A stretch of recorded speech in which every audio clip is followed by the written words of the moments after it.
Amen. Et donc, on va aussi rendre grâce à Dieu pour la vie de notre Père, un de nos pères qui va nous visiter dans 2 semaines. Le pasteur Juscelin Biabatantou. Le pasteur Juscelin Biabatantou. Un homme de Dieu. C'est-à-dire que... Ouais, laissez-moi parler. Quand on dit élégance, c'est lui. Quand on dit que... En fait, hein, il faut souvent remarquer. Moi, j'ai remarqué comment l'apôtre Yvan fonctionne et puis comment chacun de ses fils a pris quelque chose. Tu vois, le pasteur Juscelin, il a pris la ferveur. Amen. Il a pris l'élégance. Dit que quand on dit élégance, là, c'est lui. Donc, je ne sais pas. Quand on dit déploiement, c'est lui. Amen. Il a fait qu'on passe d'une salle de 200 personnes à une salle de 500 personnes. C'est sous son leadership qu'on est passé de 200 à 500. Amen. Bon, maintenant on est 1000, 1200 même par la grâce de Dieu. Amen. Donc quand il vient comme ça, c'est pour qu'on passe encore à une autre dimension. Amen. On passe à une autre dimension. Mais si c'est ton partage, tu dis Amen. Si tu rentres dans ton partage, tu dis Amen. L'église, c'est pas un bâtiment. L'église, c'est toi, l'église, c'est moi. Quand on dit qu'on passe à une autre dimension, il ne s'agit pas de l'église. Il s'agit de ta vie. Il s'agit de ma vie. On passe à une autre dimension. On passe à une autre dimension. Ah oui, on va passer à une autre dimension. Mais il y a des sceptiques, hein. Prenons place dans ta présence. C'est Dieu au premier culte. Oui, prenons, asseyez-vous, asseyez-vous. Les phrases que voulais-tu vous dire là? Je vais commencer à dire ça. Rends grâce. Non, vraiment, le pasteur Juscelin, c'est un papa. C'est un papa. On l'appelle affectueusement papou. C'est vraiment un papa. Il a une grâce qui accompagne sa vie. Chacun a une grâce. Amen. Chaque personne a une grâce. Dieu n'a oublié personne. Amen. C'est juste, est-ce que tu es prêt à ce que ta vie soit au service des autres? On a lancé l'appel au salut, par exemple. Est-ce que tu as déjà fait les formations? Si tu as fait les formations, est-ce que tu sers déjà? Si tu as fait les formations et que tu ne sers pas, c'est que tu es en train de gaspiller. Amen. Il faut que ça change. En fait, c'est quand tu décides que ta vie sera mise au service des autres, que ta vie est utile à Dieu. C'est quand tu décides d'être malléable entre les mains de Dieu comme de l'argile, que ta vie est utile à Dieu. Mais on est très égoïste, tu sais. Chacun pense à lui. Moi, mes enfants, mon mariage, ma maison, ma voiture, c'est ça. Mais il faut qu'on décide que nos vies vont servir aux autres. Il n'y a aucun arbre qui produit des fruits et qui les mange. Ou bien tu en connais. À part dans Alice au pays des merveilles. Je crois que dans Alice au pays des merveilles, là, qu'il y avait un arbre là. Apparemment, le même produit, il mangeait les fruits qu'il le produisait. Mais on n'est pas dans Alice au pays des merveilles, on est dans la vraie vie. Donc tu ne produis pas des fruits pour toi-même. Mais est-ce que tu veux être une bénédiction pour les autres? Est-ce que c'est ton désir? Non, c'est pas vrai, c'est pas vrai. Est-ce que c'est ton désir? Est-ce que c'est ton désir d'être une bénédiction? Être une source de bénédiction pour les autres. On est une source de bénédiction. Amen. Une source de joie. C'est-à-dire, moi je dis toujours, en fait, c'est qu'il y a des choses que le monde a comprises et que nous on ne veut pas comprendre et qu'on ne veut pas appliquer. Ouais, moi j'aime bien prendre l'exemple de camping. Qui connaît pas des camping paradis? Qui connaît ça? Ouais, bon, les autres là, vous ne connaissez pas? Ouais, d'abord, moi je suis un peu fatigué. Hein. Alors ce qu'on va faire, on va commencer à suivre les choses ensemble. Moi je suis un peu fatigué. Si je demande qui a déjà vu tel film, vous ne connaissez pas, qui a déjà lu tel livre, les amis, culture générale. Soyons un peu. Bon, camping paradis, je m'en fous, c'est pas ça, c'est la culture générale la plus bête, hein, c'est divertissement. Hein. Ça c'est la culture générale du divertissement. Donc c'est pas forcément pertinent. Mais après on m'a demandé qui a lu tel livre, vous allez me regarder. Qui connaît tel auteur, vous allez me regarder. Qui a fait le latin, vous allez me regarder. Ah, culture générale. Soyez un peu cultivés. Faisons l'effort d'être cultivés. L'apôtre Yvan est cultivé. Hein? Ah, le père, non, il est cultivé. D'abord, il a dit qu'il était toujours premier de la classe. Vous avez suivi ça, non? Il était toujours premier. Il était le major de Pointe-Noire au bac. Donc, c'était le premier au bac à Pointe-Noire. Mais il est tel, nous devons être. Hein? Mais c'est ça le disciple. Je disais à ma fille, j'ai une de mes filles qui n'est pas très forte en anglais. Elle était là, elle est très forte en mathématiques. Et donc, elle s'est réveillée en même temps que moi, là. Enfin, non pas en même temps, mais elle s'est réveillée tôt. Elle devait faire le 2e culte, mais elle s'est réveillée. Elle avait contrôle de mathématiques lundi. Et elle me dit, c'est comme si j'aurais seulement 18,5 en mathématiques. Voilà, donc ça ne lui plaît pas d'avoir seulement 18,5 en mathématiques. Et elle dit, oh non, mais si 18,5, quand on a rendu le bulletin dimanche, le vendredi, donc elle avait 19,5 de moyenne, voilà. Donc elle dit, mais si c'est 18h30 maintenant, ça veut dire que ma note va baisser. Je dis, non, ta note n'est pas obligée de baisser. Il suffit que tu d'avoir des bonnes notes en anglais, par exemple, ou tu n'as pas forcément de bonnes notes. Donc au lieu de réfléchir à comment, ce n'est qu'un point, hein, je dis, ce n'est qu'un point. Donc au lieu de réfléchir à comment tu vas faire, parce que dès que ça c'était le DP, donc il faut absolument qu'elle ait au DH. Au lieu de réfléchir aux mathématiques, parce que bon, ça n'a pas changé grand-chose, réfléchis plutôt comment tu vas maximiser en anglais. Et puis elle était là. Et puis je lui dis, apparemment elle ne se rappelle pas, hein. Je lui dis, mais est-ce que tu sais même que tu étais faible en mathématiques? Et donc, il faut prier Dieu. Que la même grâce l'a libérée pour toi en mathématiques, il la libère pour toi en anglais. Je ne me souviens absolument pas. Il dit qu'au CE1, on commençait les problèmes. La fille ne comprenait rien. Ah Seigneur, j'ai dû raconter ça. Et moi, je ne suis pas très patiente. Mais par la grâce de Dieu, je travaille dessus. Je ne suis pas très patiente. Donc j'étais là comme ça. On dit, vous savez, quel enfant qui fait l'histoire des CE1, CE2, les problèmes, un petit frère, un enfant. Ah, vous n'êtes pas nombreux, hein? Ah, vous n'avez pas de petit frère, vous n'avez pas de neveu. J'ai déjà dit, vous me demander n'importe quoi, vous n'avez pas levé la main. Moi, je ne sais pas. Bon, qui est venu en moto? Même ça, vous n'êtes. Ah, bon, bref, ce sont les premiers problèmes. Au CE1, c'est ça les premiers problèmes. On dit que maman a 10 bonbons, elle donne 3 bonbons à chaque enfant. Combien de bonbons? Donc, elle a 3 enfants. Combien de bonbons chaque enfant aura-t-il? Combien de bonbons restera-t-il? Ami, on fait comment? On fait 10 divisé par... Ah, mon ami. Bref, elle m'a tout sorti. On pense que l'opération, l'addition. On pense que l'opération, la soustraction. On pense que l'opération, la multiplication. On pense que l'opération, la division. Bon, quand tu as dit toutes les opérations, c'est évident que... Mon ami, j'étais là, je disais que, hey, je vais m'en sortir. Je me souviens le jour-là. Je ne suis pas adepte des gifles. Je suis adepte.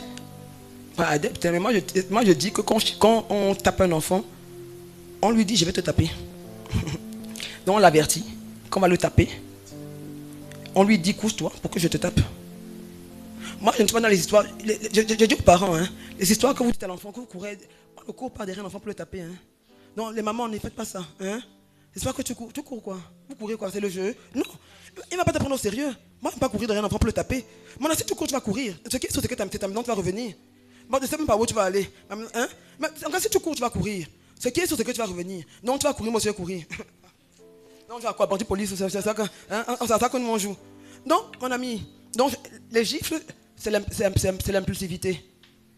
Les gifles, c'est l'impulsivité. Donc quand tu gifles quelqu'un, c'est parce que tu n'as pas réussi à te contrôler. C'est ça. Oui. Par qu'un enfant, tu dis, je vais te corriger, couche-toi, c'est tout. Et tu le tapes.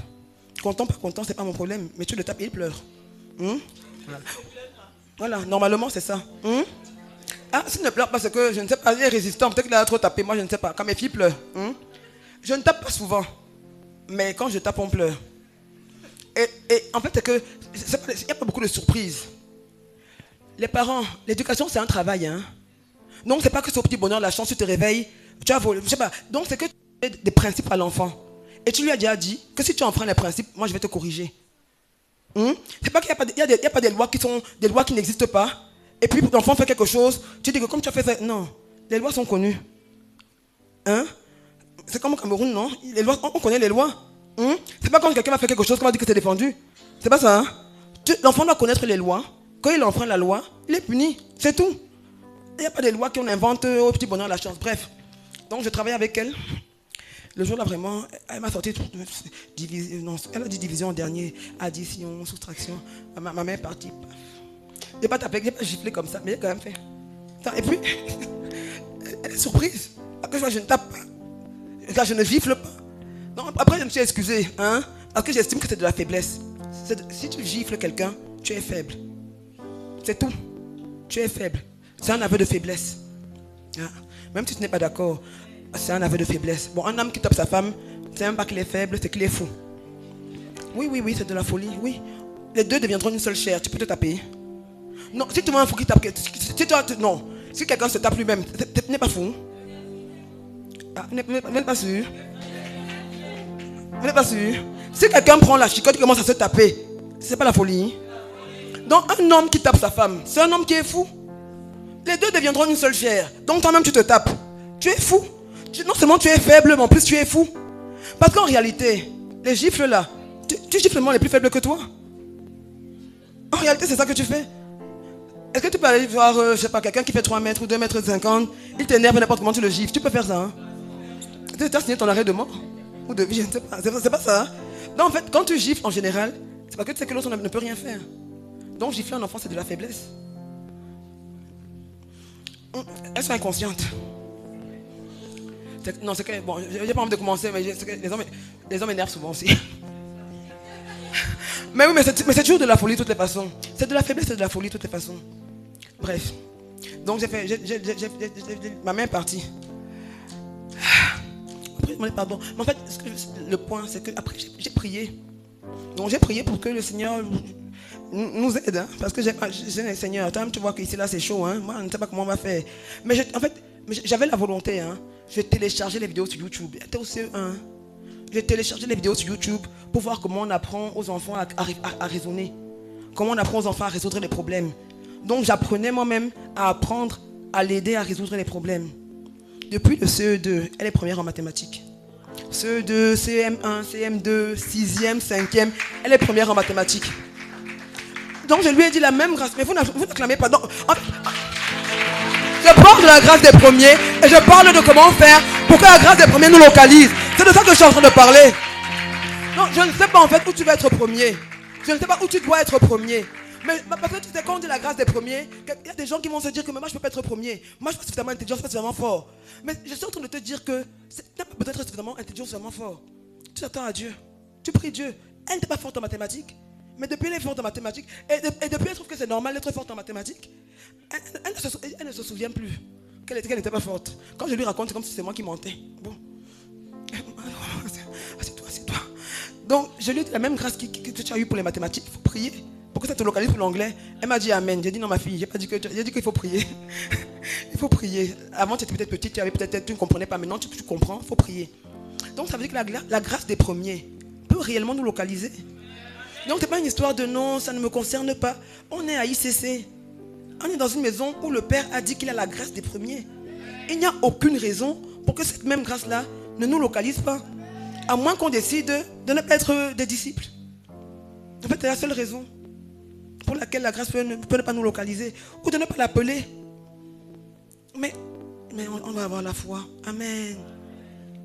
Donc, la semaine dernière, on était avec le bishop Grégory, tout ça. J'ai même oublié, j'aurais dû vous montrer les images de son église. J'ai oublié de télécharger. Parce que je vous ai dit que son église, c'est un copier-coller de la cité royale. Je nous en supplie. Évitons de perdre du temps à réfléchir à comment résoudre un problème que quelqu'un a déjà résolu. Évitons. Si quelqu'un a résolu un problème, que tu sais qu'il a résolu un problème, demande-lui comment tu as fait pour résoudre le problème. C'est tout. Tu vas pas commencer à réfléchir à un problème. Un problème est déjà résolu. Toi, tu es là, tu réfléchis. Ça sert à quoi en fait? Tu perds du temps. Donc, évitons de perdre du temps. On passe le temps à dire non, on ne va pas réinventer la roue. Voilà la roue qui existe. Toi, tu vas commencer à réfléchir. Tu vas faire les trucs, tracer les choses pour nous expliquer comment on va inventer la roue. Mais la roue est là. Non, c'est ton invention n'intéresse personne. Mais en fait, ton invention n'intéresse personne. Parce que ça existe déjà. Donc, quel est l'intérêt d'inventer quelque chose qui existe déjà? Ça n'a aucun intérêt. Donc, évitons de le faire. La semaine dernière, donc, on a vu Ananias, le disciple. Amen. Il n'y avait pas de titre, à part celui de disciple. Il n'était pas pasteur, pas apôtre, pas évangéliste, pas docteur et enseignant, prophète. Vous voulez me fourvoyer. Il n'était pas connu, voilà. Voilà, il n'était pas connu. Donc on a vu Ananias le disciple. Et on a donc vu les sept qualités d'Ananias qui étaient...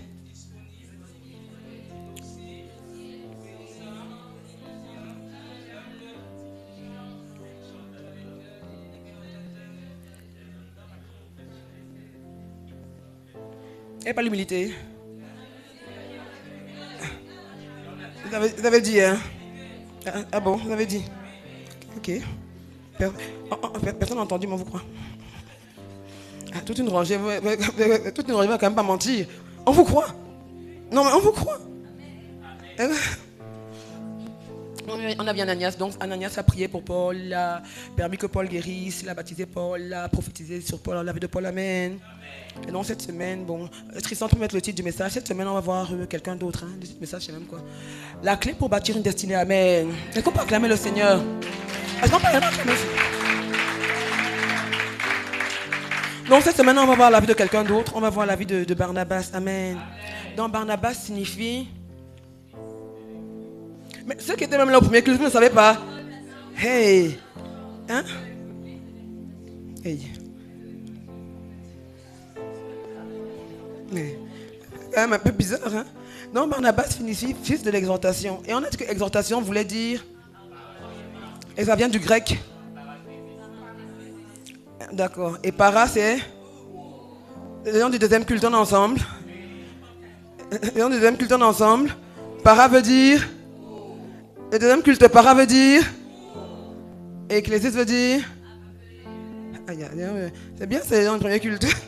Maintenant, taisez-vous un peu. Et donc, quand on dit paraclésis, deuxième culte, quand on dit paraclésis, ça fait penser à... Paraclétos, voilà. Qui est le... Et qui est venu pour... Ok. Donc Barnabas, c'était sa mission. Amen. À la base, il s'appelait Joseph. Et on a commencé dans la première fois que la parole de Dieu, la Bible parle de Barnabas. C'est dans Acte 4, verset 36. Joseph, surnommé par les apôtres Barnabas, ce qui signifie fils d'exhortation, lévite, originaire de Chypre, vendit un champ qu'il possédait, apporta l'argent et le déposa aux pieds des apôtres. Amen. Dans la première mention que la Bible fait de Barnabas, c'est qu'il a vendu un champ et qu'il a donné tout l'argent. Amen. Donc en fait, c'est là que sa mission, c'était vraiment encourager. Il voulait encourager l'église. Amen. Donc, bon, quand on te dit de semer, c'est ça que ça sert. À encourager l'église. Amen. Amen. Non mais, je sais pas, il y a des gens... Non mais il y a des gens qui n'aiment pas semer en fait. Il y a des gens qui trouvent qu'on parle trop d'argent. Mais vous savez quand même que Jésus parlait beaucoup d'argent. Vous savez, non? La Bible même parle beaucoup d'argent. Je crois que, je sais pas, c'est 70% des paraboles de Jésus, c'était des paraboles qui concernaient l'argent. Vous saviez ça, hein? Vous saviez? Non. Donc tout le monde savait. Donc on dit Amen, Amen, Amen à dimanche prochain. Non mais bon. Bref, donc Jésus parle beaucoup d'argent. Donc en fait, c'est pas que le pasteur Alain Patrice Ngalo, il avait fait la différence. Parce qu'on dit, l'amour de l'argent est la racine de tous les maux. Bon, maintenant je vais demander, qui n'aime pas l'argent? Bon, qui aime l'argent? Bon, vous non.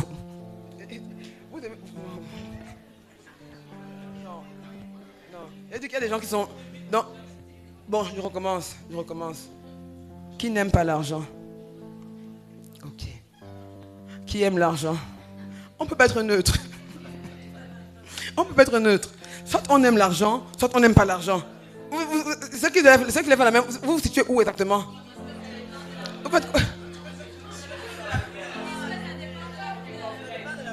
L'argent n'a pas de couleur, l'argent n'a pas d'odeur. L'argent n'a d'utilité que ce que tu en fais. L'argent n'est ni bon ni mauvais. C'est ce que tu fais de l'argent qui détermine. Oui, l'argent est un révélateur de notre caractère. C'est tout. Un déverrouilleur de notre caractère.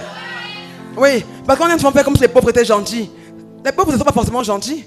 C'est qu'ils n'ont pas l'argent pour exprimer leur méchanceté. Ils ont bien fait semblant. C'est quand tu donnes l'argent à un pauvre que tu sais si les gentils, si t'es pas gentil. Ce n'est que ça, hein. Ce n'est que ça. Il y a des pauvres qui sont très méchants. On ne te demandera pas de partager ton expérience. Mais donc, le pasteur Alain Patrice Ngalo voulait donc nuancer. Le problème, ce n'est pas l'amour de l'argent. Le problème, c'est quand l'amour de l'argent prend la première place. Amen. Bon, ceux qui ont dit qu'ils n'aiment pas, qui a dit qu'ils n'aiment pas l'argent? Donc, il n'y a personne qui n'aime pas l'argent. Qui aime l'argent? Bon, maintenant, toi qui tu aimes, je sais pas ce que tu fais. Élie, toi, tu as levé la main. Hein? Ok, bon. Qui aime l'argent? André va lever. André va nous dire. André va nous dire. Bon, ceux qui n'ont pas levé la main, dites-moi exactement, vous vous situez où? Hein? Tu aimes l'argent? Non, est-ce que tu aimes? Tu n'aimes pas? D'accord. Tu aimes la voiture? Tu aimes les maisons? Tu veux avoir une belle maison? En fait, comment? Avec quoi? Non, en fait, non. Il faut. On appelle ça l'hypocrisie. Hein? C'est de l'hypocrisie, non? Tu aimes les belles choses. Mais tu dis que tu n'aimes pas l'argent. Bon, on fait comment? Non, maman, soyons même logiques. Hein? Soyons logiques. Quand on dit la jet tour ici, vous agitez. Hein? Même comme elle dit que bon, mais c'est pas grave, agitons-nous quand même avec la jet tour. Hein? Il y a une nouvelle jet tour, vous connaissez la G700. Vous connaissez la G700? Hein? Qui connaît la G700? Ça dit que même ça, vous ne voulez pas aussi connaître. Pourtant, c'est vous qui êtes agité ici quand on parle de la jet tour. J'ai même fait les recherches pour vous. Toi, c'est quoi qui t'intéresse? Tu connais la nouvelle Ford? Il y a une nouvelle Ford là, c'est la Ford. Il y a une nouvelle Ford. Un 4x4 comme ça là qui attraque l'Afrique. Je sais pas comment. Ok, bon, on va laisser André. On va laisser André. Ok, donc, mais les Ford, franchement, bon, c'est pas comme si les Ford c'était. Bon, si vous aimez les Ford, tant mieux, mais bon. Hein? Donc, il faut avoir l'argent. En conclusion, voilà. Il faut avoir l'argent. Parce qu'en fait, on parle de Barnabas la première fois, on dit qu'il a vendu un terrain pour semer. Et on parle de Barnabas la deuxième fois. Est-ce que tu peux mettre le deuxième verset où on parle de Barnabas? Ah, on est ensemble.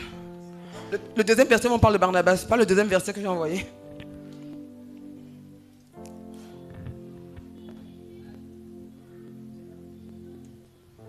Les gens qui ont pris des références, là, vous n'avez pas ça. Hein? Acte 9, verset 20, à partir de 27-26.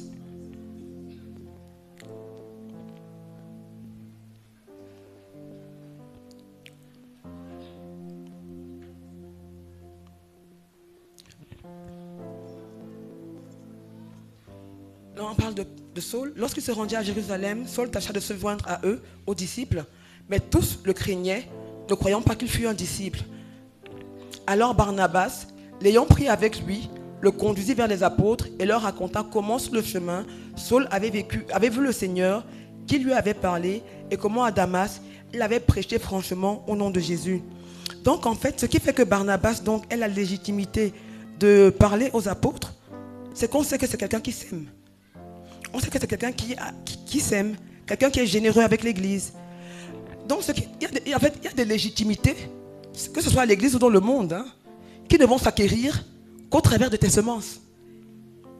C'est-à-dire qu'il y a des choses pour lesquelles tu ne seras jamais légitime pour parler. Parce qu'on ne sait pas on n'a jamais vu ce que tu faisais. Et là, je ne parle même pas tellement du montant, mais je parle du fait même de semer, du fait même de t'investir. Il y a quelqu'un qui dit que oui, mais moi, je n'ai pas de terrain, je vais faire comment? Oui, c'est ça qu'on a dit, on sert avec ces 3 T.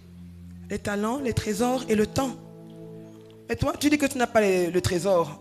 Mais tu as le temps, tu as le talent. Mais même ça, tu ne veux pas donner à Dieu. Parce que moi, je me pose quand même des questions. Normalement, hein, dans la vie, normalement, ce qu'on fait, c'est qu'on vend son temps pour avoir des trésors. C'est ça le travail. C'est ça le travail, non? Le travail, c'est que tu vends ton temps à quelqu'un pour qu'il te donne ses trésors. C'est le principe du travail. Toi, tu dis que tu n'as pas de trésor. Ton temps, donc, tu l'as vendu. Tu fais quoi de ton temps? Hein? Oui. Parce que, donc, ça veut dire que toi, tu ne vends pas ton temps. Tu ne le vends pas. En fait, tu ne fais rien de ton temps. En fait, tu perds ton temps. Oui, si tu ne le vends pas pour avoir des trésors. Parce que si on parle de semences, tu vas dire que... Oh, on parle toujours de... Mais on parle de semences, sème n'importe quoi, mais sème. Tu n'as pas de trésor, sème ton temps. Sème tes talents. Tout le monde a au moins un talent. Amen.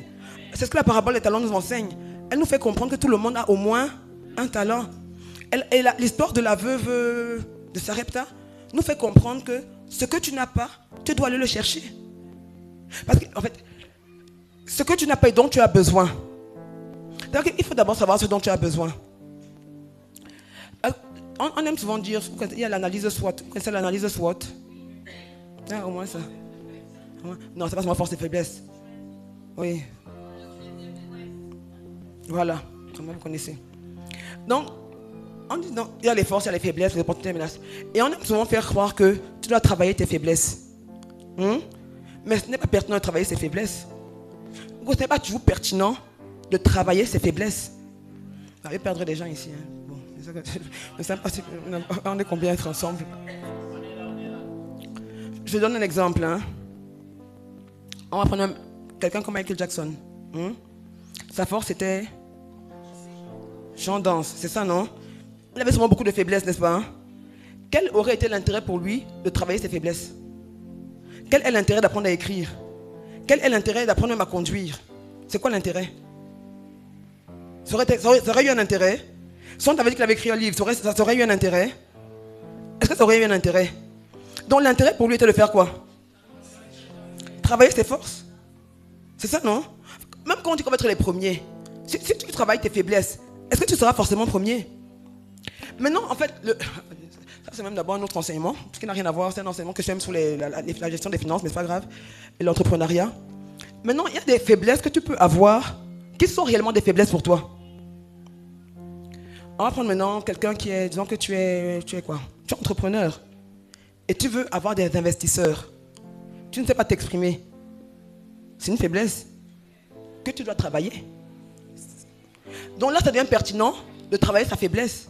Donc, ce n'est pas une histoire qu'on travaille ses faiblesses. Non. Si je peux déléguer à quelqu'un, je n'ai pas besoin d'apprendre. Mais si j'en ai réellement besoin pour monter, j'ai besoin d'apprendre. Donc, on ne travaille pas les faiblesses, on travaille les faiblesses. En fait, on travaille les faiblesses quand les faiblesses qu'on a sont des faiblesses pour nous-mêmes. Amen.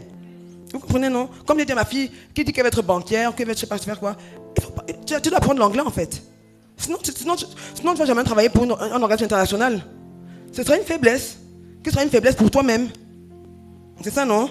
Mais si elle est faible, elle a eu une mauvaise note en notre matière, là, LCN, hein, langue et culture nationale. Bon, mon ami, ça ne m'intéresse pas plus que ça, je suis désolé. Ça ne va pas l'empêcher d'accomplir quelque chose. Sauf si le Seigneur l'envoie dans son village. Bon, là, c'est autre chose. Là, c'est autre chose. Mais pour l'instant, là, dans la destinée qu'on est en train de voir pour elle, le fait de ne pas comprendre, encore que ce n'était même pas son village, hein, c'était de tout le... On les interroge sur les ethnies en général. Donc, bon, si elle ne connaît pas, ça passe. Est-ce que vous comprenez un peu? Voilà. Ce n'était pas le message, mais ce n'est pas grave. Donc, on revient au verset de Barnabas qui a pris Saul. Et on va voir qu'en fait, il a fait 3 choses, Barnabas. Il a pris Saul. Amen. Bon, on dit que le verbe pris là, quand on dit prendre, ça vient de epilambanomai. Oui, il a fait des recherches en grec. Ouais. Donc ça signifie saisir, prendre en main avec intention, prendre fermement. Donc c'est pas qu'il a pris de manière lâche, il a vraiment pris. Il a dit ton problème, c'est mon problème. Donc il a acheté le problème de Saul. Maintenant la question que moi je te pose, quand tu vois un nouveau converti à l'église, est-ce que tu achètes son problème? Est-ce que tu connais d'abord son problème? Est-ce que tu le prends fermement? Est-ce que tu lui dis que non, je ne vais pas te laisser? Est-ce qu'on fait ça? Qui fait ça? Voilà, il y a une personne qui a dit qu'elle fait. On rend grâce, on va acclamer le Seigneur. Mais c'est à cette dimension-là qu'on doit arriver. Il y a des saules ici qu'on ne connaît pas. Et des saules qui doivent être révélés au travers de nous. Amen. Autre dimension, Barnabas.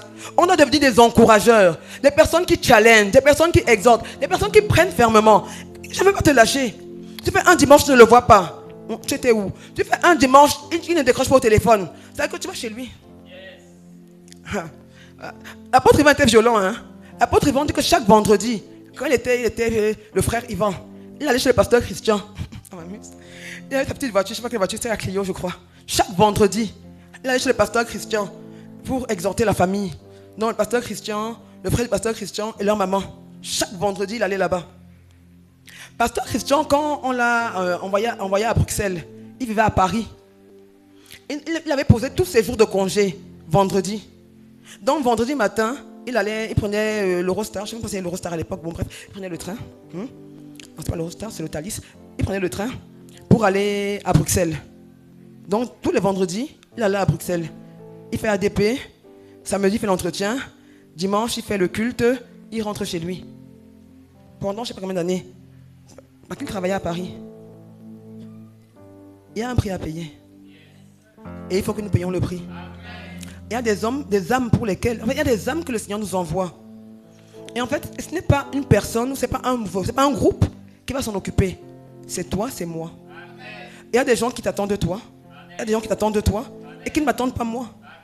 Il y a des gens à qui tu pourras parler, auxquels moi je ne pourrais pas parler. Ou bien auxquels si je parle, ils ne vont pas entendre ce que je dis. Parce qu'ils vont se dire que c'est le pasteur, c'est loin là-bas. Non. Il y a des gens qui... C'est toi. C'est ton histoire qui les intéresse. C'est ton histoire qui les intéresse. C'est ton histoire qui va les encourager. C'est ton histoire qui va les challenger. C'est ton histoire qui va faire qu'ils restent à l'église. Pas mon histoire. Ton histoire à toi. Tes difficultés à toi. Tes challenges à toi. Tes réalités à toi. Pas les réalités de quelqu'un d'autre. Donc Dieu a permis que nous passions chacun par des chemins différents. Que nous rencontrions des challenges différents. Pour que nous puissions parler à des personnes qui rencontrent les mêmes challenges que nous. Amen. Moi je suis divorcée, mère célibataire. Je peux parler à une divorcée, mère célibataire. Amen. Je ne sais pas quelle est ton histoire. Mais je crois que tu peux parler à la personne qui a rencontré, qui a la même histoire que toi. Je crois. Si tu n'as pas connu ton père, tu peux parler à quelqu'un qui n'a pas connu son père. Si tu as vécu des abus, tu peux parler à quelqu'un qui a vécu des abus. Il va entendre ce que tu lui dis. Vous allez parler le même langage. Amen.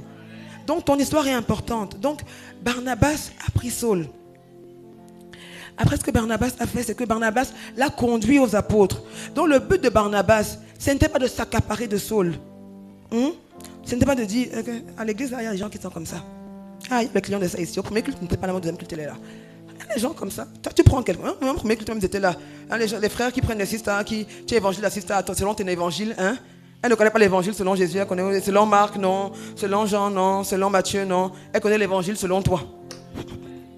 Quand tu lui as raconté, tu as ajouté des choses à l'évangile, tu as enlevé les choses qui ne t'arrangeaient pas, tu lui as prêché ton évangile. C'est ta brebis, bon. C'est un peu la brebis de Jésus, c'est ta brebis. Bon. Non, il n'a pas voulu s'accaparer de Saul. Il l'a amené chez les apôtres. Amen. Et il leur a raconté. Donc, il a défendu le cas de Paul. Et en fait, et ce qui donne la légitimité à Barnabas, c'est cette semence qu'il a fait la première fois. On sait qu'il est sérieux. On sait que c'est quelqu'un qui a investi. On sait que c'est quelqu'un qui aime l'église, en fait. Et donc, s'il a pris quelqu'un, s'il a pris un Saul et qu'il a amené aux apôtres, qu'il a défendu, on sait que non, ce qu'il dit là, ça a du poids, c'est crédible. En fait, c'est que Barnabas a engagé sa crédibilité, engagé sa réputation, engagé son nom pour quelqu'un qui était jugé par tous, quelqu'un qui était fui par tous, rejeté par tous. Quelqu'un qui était un ancien persécuteur. Quelqu'un que l'église avait de bonnes raisons de fuir, d'éviter. Parce qu'il y a un cousin qui l'a fait... En fait, Étienne était peut-être le frère de quelqu'un. Non, il était là, il a participé, il a approuvé le meurtre d'Étienne. Et puis maintenant, il vient te dire que j'ai rencontré Jésus, je veux venir marcher avec toi. Tu dis non, ce ne sera pas avec moi. Et puis il va voir l'autre. Il dit que non, j'ai rencontré Jésus. Non. On se connaît, ce ne sera pas avec moi. Et Barnabas l'a pris. Et Barnabas a... En fait, quand tu lis l'histoire, comme ça qu'on va lire, tu vas voir comment en fait... On va voir. Donc au début du ministère, quand on parle d'eux, on dit Barnabas et Saul. Chaque fois qu'on parle d'eux, acte 11, verset 30, je ne sais pas si on va y tous les versets, bon. Acte 11, verset 30.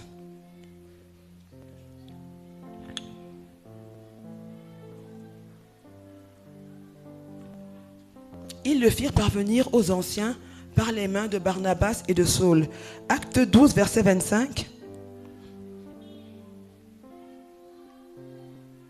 Barnabas et Saul, après s'être acquittés de leur message, s'en retournèrent de Jérusalem, emmenant avec eux Jean surnommé Marc. Acte 13, verset 2.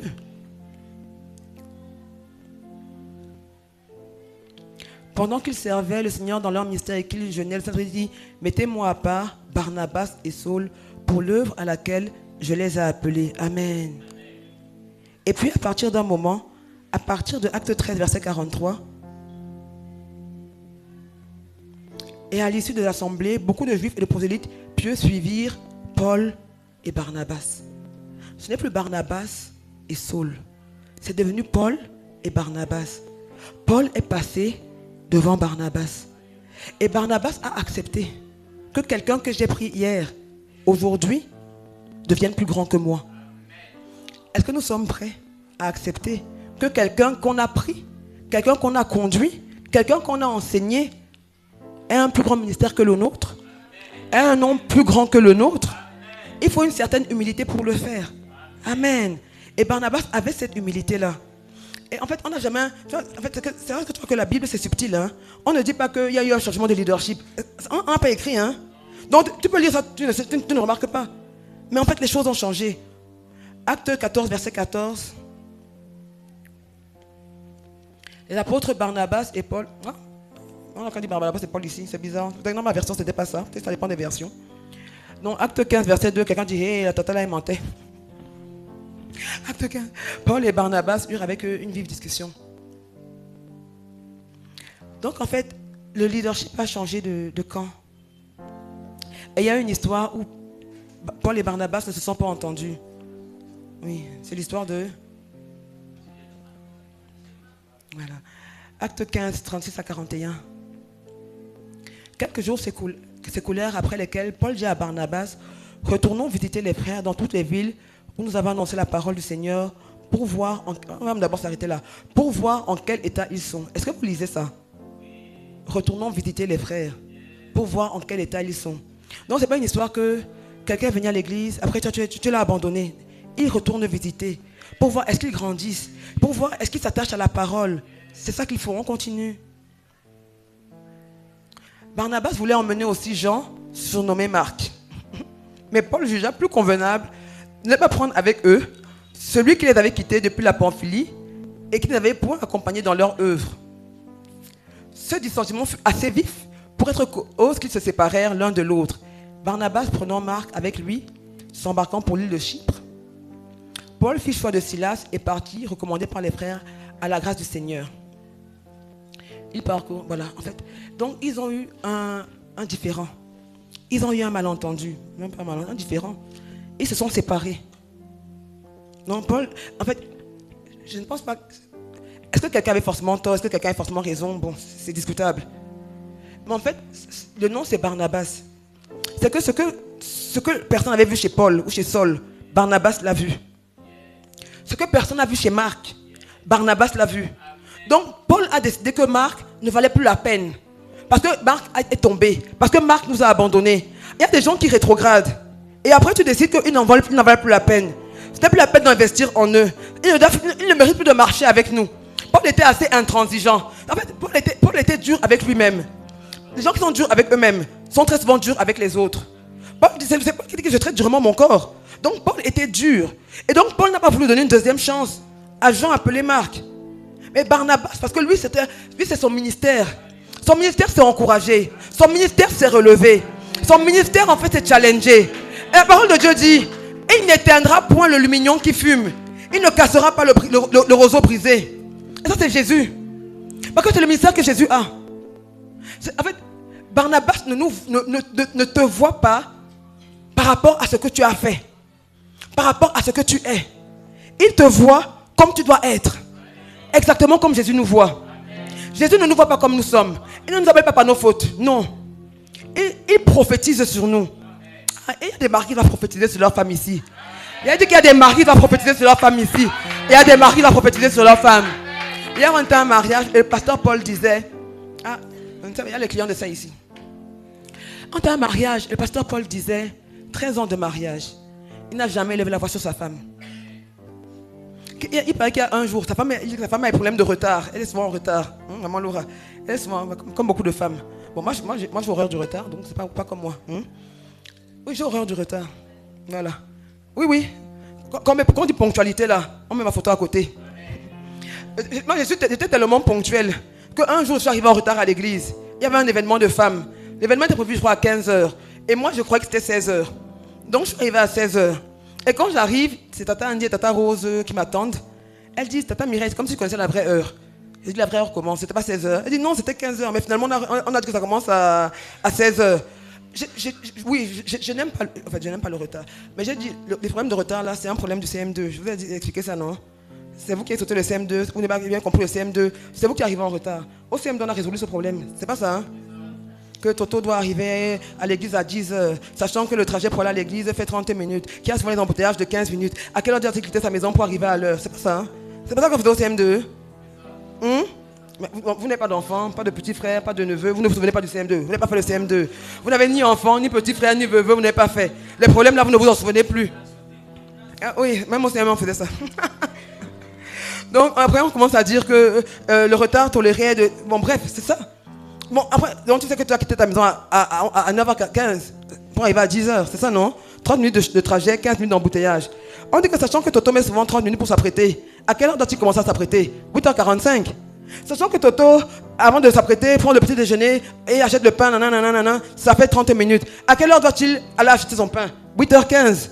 Sachant que Toto, avant de manger le petit déjeuner, cause avec sa maman, 15 minutes. À quelle heure doit-il que... Bref, c'est un problème du CM2. Donc, toi qui es en retard, fais le problème. Je mets combien de temps pour m'apprêter? Le trajet fait combien de temps en moyenne? C'est tout. Bref. Donc, revenons à nos moutons. Jésus voit... Là, c'est une partie, ça c'est un message que j'ai ajouté dans le message. Donc, c'était même pas mon message à la base. Donc, ça, j'ai ajouté ça après le premier culte. On va parler de Jésus et de Pierre. Donc, des gens qui nous voient, des gens qui ne nous voient pas, selon ce qu'on fait, mais qui nous voient, selon ce qu'ils savent que Dieu a mis en nous. Donc, ça, c'est une partie du message que j'ai appelé au-delà de l'apparence. Amen. Et ils n'ont pas... Bon, les gens, ils n'ont pas le message. Il faut quand même que je trouve le message.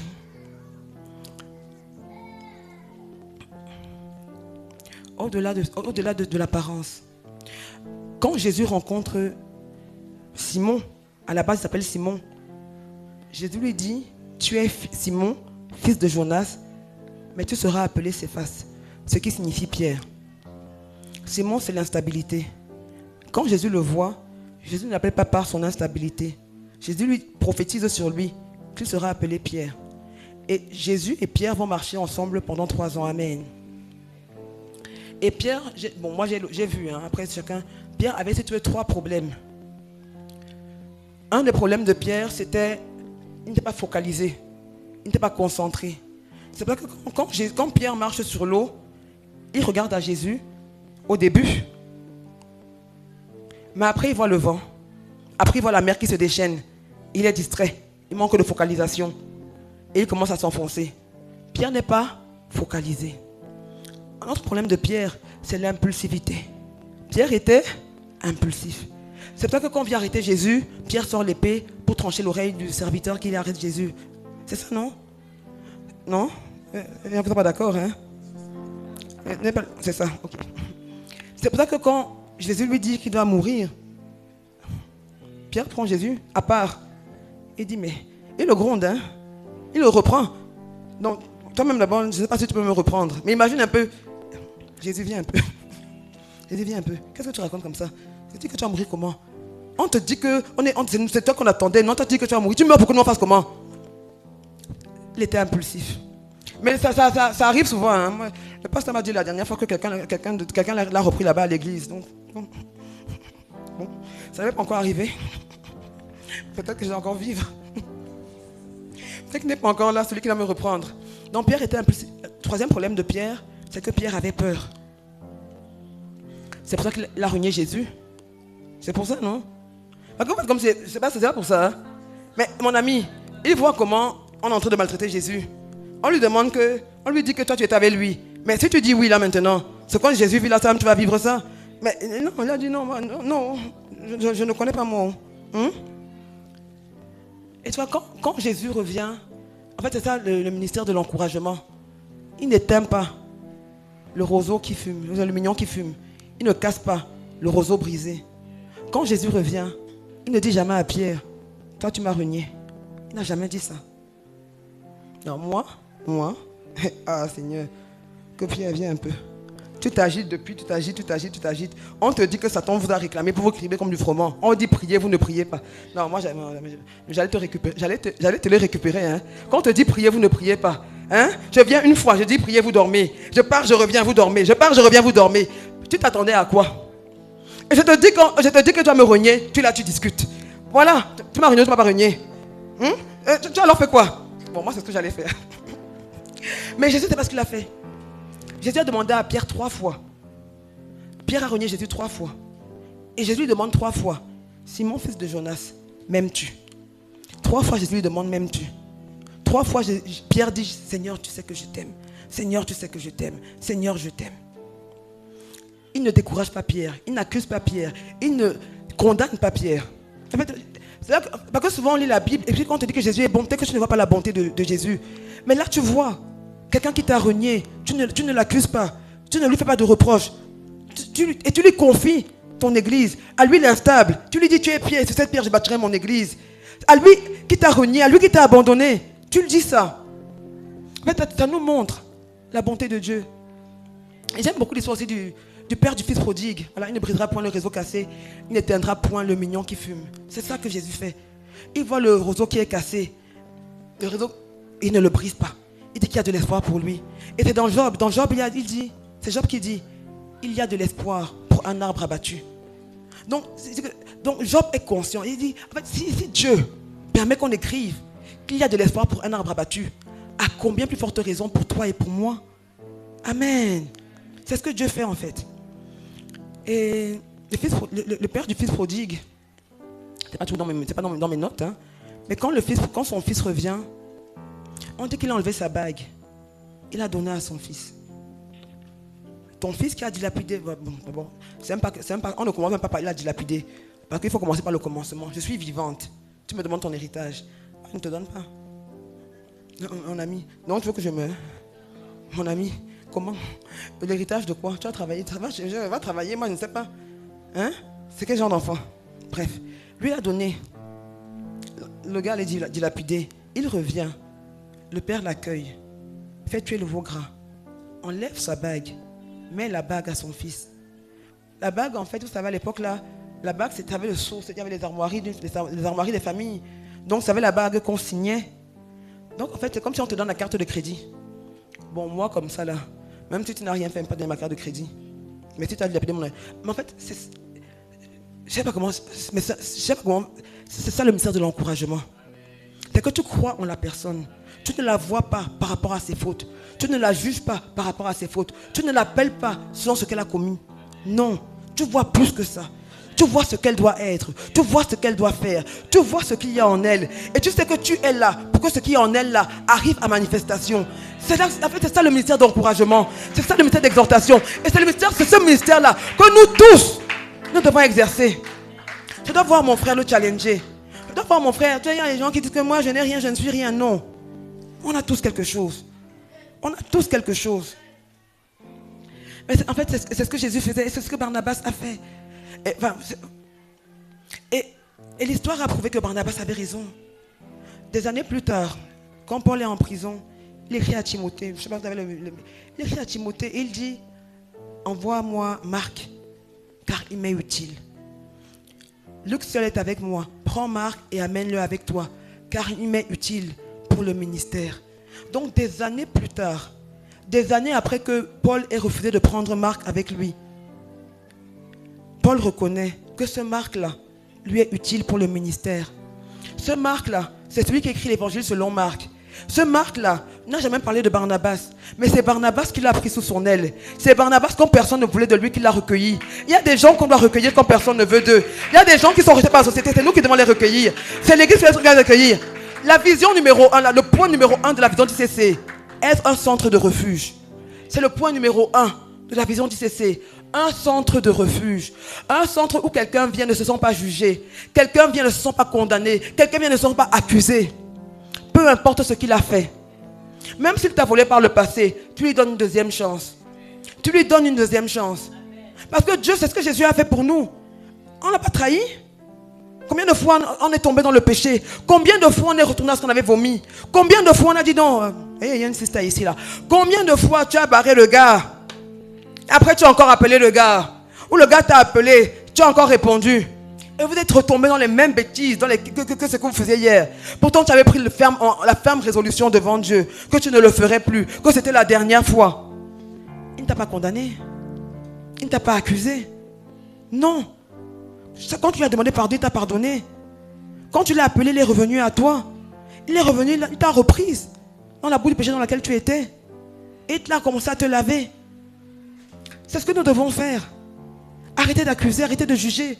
C'est tellement facile d'accuser, tellement facile de juger. Et on parlait des choses, il y a des raisons. Parce qu'il y a des raisons, oui. Des raisons qui peuvent être justifiables. Vous savez, à vue, même tout est justifiable. Hein. Oui, tu peux dire, votre Seigneur, il m'a fait trop de mal, je ne peux pas lui pardonner. On aime bien dire ça. Non, non, non. Et puis on va dire que tu ne sais pas ce que j'ai vécu, tu ne sais pas ce par quoi je suis passé, je ne peux pas lui pardonner. Mais en réalité, quand tu pardonnes, ce n'est pas pour l'autre, c'est pour toi. Quand tu pardonnes à l'autre, tu te décharges d'un poids. Tu te décharges d'un péché. Tu embrasses ta vraie vie. En fait, on n'a pas pardonné en pensant qu'on fait du bien à l'autre. On doit pardonner en pensant qu'on se fait du bien à soi-même. Joyce Meyer disait que, je crois qu'il disait que le manque de pardon, en fait, c'est comme si quelqu'un boit du poison et attend que l'autre meure. Donc, c'est toi qui bois le poison et tu attends que celui à qui tu ne pardonnes pas là meure. Mais si tu bois du poison, c'est toi qui vas mourir. C'est ça que le manque de pardon fait. On doit réussir à pardonner. Je sais, hein, on dit que oui, mais est-ce que c'est ce que j'ai vécu? Je ne sais pas, mais Dieu sait. Et Dieu me dit que tu dois pardonner. Et l'apôtre Yvan disait en fait que la première chose quand tu veux pardonner à quelqu'un, c'est que tu commences à prier le Seigneur pour que le Seigneur pardonne la personne.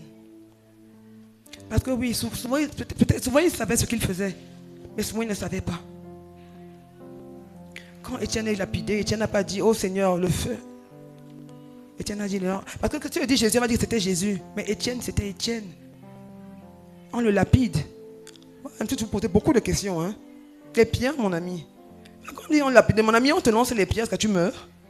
Et tu demandes qu'on pardonne des gens là. Mon ami, je ne suis pas prête. Je ne suis même pas prête à ce qu'on me lapide. Même pour que je vive, je ne suis pas prête. Mais Étienne dit, Père, ne leur impute pas ce péché. Étienne veut que le Seigneur leur pardonne. Donc peu importe en fait ce par quoi on est passé, peu importe ce qu'on a vécu, on doit pardonner. Le premier culte on disait encore, pendant que nous on voit la paille dans l'œil de l'autre, le Seigneur nous dit que dans notre œil, il y a une poutre. C'est Dieu qui dit, c'est pas moi. Dans la paille que tu vois chez l'autre, chez toi c'est la poutre que Dieu voit. Mais il t'aime quand même. Il t'accepte quand même. Il te pardonne quand même. Non, nous ne devons pas, on doit éviter de juger. Éviter de critiquer. Éviter de mépriser, d'accuser, de rejeter. C'est un ministère tellement facile. Le ministère de la critique. C'est tellement facile de voir ce qui ne marche pas. Tellement facile de voir ce qu'on aurait pu faire en mieux. Tellement facile. Et de ne rien faire. Hein? Parce que les critiqueurs aiment bien ça. À la fin du culte, ah oui, le message était intéressant, mais finalement, elle dure un peu trop. Oh, le message était intéressant, mais la clim là ne me touchait pas. Oh, le message était intéressant, mais l'heure, ça allait être trop petite. Et qu'est-ce que tu as fait? Qu'est-ce que tu as fait? L'apôtre Yvan a l'habitude de dire que si tu as un problème, c'est que tu es la solution. Il dit que mais, tout le monde, les gens sont là, ils n'ont jamais vu qu'il y avait un problème. Toi, tu es venu voir qu'il y avait un problème. Résoudre le problème. On est venu raconter que non, mais on aurait dû faire comme ça, il fallait faire comme ça, la chorale a fait comme ça, il fallait qu'elle fasse. Résoudre le problème. Mets au service de Dieu tes dons. Mets au service de Dieu tes trésors. Mets au service de Dieu ton temps. Et moi, j'aime dire, hein, on a déjà dit que le temps, là, mais j'aime quand même dire. Si tu estimes que tu n'as pas de temps pour Dieu, c'est parce que tu as beaucoup de temps pour les futilités. C'est une loi. C'est une loi. C'est une loi, non? On connaît l'histoire là, non? Le bocal qu'on remplit. Quand tu commences avec... Bon, on a les gros cailloux, on a les petits cailloux, on a le gravier, on a le sable. Donc on a les gros cailloux, les petits cailloux, le gravier et le sable. On est ensemble. Les gros cailloux, c'est ce qui est important. Ce qui est très important. Petit caillou, ce qui est moyennement important. Le sable, ce qui est bon, plus ou moins important. Non, le gravier, ce qui est plus ou moins important. Le sable, ce qui n'est pas important. Si tu commences à mettre le sable, il n'y a plus de place pour les cailloux. Si on commence à remplir notre vie de choses inutiles, il n'y a plus de place pour les choses utiles. Mais en fait, dès qu'on fait l'expérience un jour, quand tu commences, l'apôtre Anogo a fait l'expérience, quand tu commences avec les gros cailloux, les petits cailloux vont trouver une place. Le gravier va trouver une place. Et le sable va trouver une place. Donc quand tu commences à remplir ta vie avec les choses inutiles, Tu n'as plus de temps pour les vraies choses. Et c'est pas que tu passes le temps à dire que tu n'as pas le temps. Ce n'est pas que tu n'as pas le temps, c'est que tu gères mal ton temps. Il faut qu'on fasse un atelier sur la gestion du temps un jour. Hein? On gère mal notre temps. Et pourtant, Jésus a dit, rachetez le temps, car les jours sont mauvais. Et nous-mêmes, nous voyons que les jours sont mauvais. Ou bien nous ne voyons pas. Tous les jours, tel mari a tué sa femme, telle femme a tué son mari. Tous les jours, on tue les gens. Les jours sont mauvais. Mais est-ce qu'on rachète le temps? Ou est-ce qu'on continue à dire qu'on tue le temps? Je veux dire que Elon Musk prend son déjeuner en 5 minutes. 5 minutes. C'est-à-dire que le gars est tellement optimisé la gestion de son temps qu'il a dit qu'il ne peut pas dépenser plus de 5 minutes pour prendre son petit déjeuner, son déjeuner. Nous, 5 minutes, c'est quoi? 5 minutes, c'est le temps que je fais quoi? Hein? Pour me lever du lit. Hein? Il fait 15 minutes même que je me lève du lit. Le gars a optimisé son temps. Quand l'apôtre Yvon est allé rencontrer le bishop David Oyedepo, il a dit une seule chose. Plane, plane, plane. Le problème des chrétiens en général, des gens, c'est on ne planifie pas. On fait comme ça. Ça va aller. On se laisse couler. Ça ne va pas aller. Parce que le diable lui planifie. Il planifie ta mort. Il planifie ton échec. Il planifie ton vol. Il planifie. Il planifie que les ténèbres vont te faire disparaître. Il planifie que ta lumière ne va jamais briller. Il planifie que tout ce que tu as entendu là, tu vas oublier. Il sait déjà, il y a des programmes qui sont déjà écrits. Il y a des programmes qui sont écrits. Ce que tu as entendu là, dans la parabole du semeur, c'est ça que la parabole du semeur nous dit. C'est le quart qu'on retient. Hein? C'est ça la parabole, non? Un quart des personnes retient quelque chose d'abord. Les scientifiques quand même dit que tout ce qu'on n'écrit pas, tout ce qu'on écrit parce qu'on tient environ 10%. Donc quand tu écris, peut-être que tu tiens 30%, je ne sais pas. Donc ceux qui me regardent sans écrire, bon, d'ici 2 semaines, tout ce qu'on a dit là, vous allez oublier. Voilà, donc tous ceux qui me regardent sans écrire, d'ici 2 semaines, peut-être même 2 semaines c'est beaucoup, hein, vous allez oublier. Parce que, de toutes les façons, avec la technologie d'aujourd'hui, on retient de moins en moins. À mon époque, là, quand on était jeune, on connaissait le numéro de téléphone par cœur. On avait même 15 numéros, même 20 numéros dans nos têtes. Aujourd'hui, je ne sais pas tellement dans le numéro. Non, mais c'est dans le téléphone.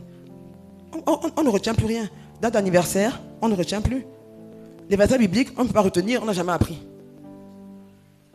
Donc, de toutes les façons, si on n'a pas appris à retenir les choses, ce n'est pas ce que je dis aujourd'hui que vous allez retenir. Dans la parabole du semeur, on nous dit que sur 4 terres, bon, il y a 4 terres, mais il y a une seule terre qui porte du fruit. Donc, ça veut dire que si on est 100, c'est 25% maximum, hein, là, comme ça, là, qui vont produire quelque chose à travers cette parole. C'est pas que dimanche après dimanche, tu viens, ta vie ne change pas. Tu viens, tu écoutes, tu sors en vol. Tu viens, tu écoutes, tu veux implémenter, les soucis t'embrouillent. Tu viens, tu écoutes, tu veux implémenter, tu es emporté par les tentations. C'est ça que la parabole dit, non? Il y a une partie qui est volée, il y a une partie qui est étouffée, il y a une partie qui commence à croître, et puis après, les soucis, voilà. Donc, les soucis de la vie, les tentations, le vol. En fait, c'est la principale raison pour laquelle nos vies ne changent pas. Ce n'est pas mon message, mais on va quand même mettre 2 Corinthiens 3, verset 18.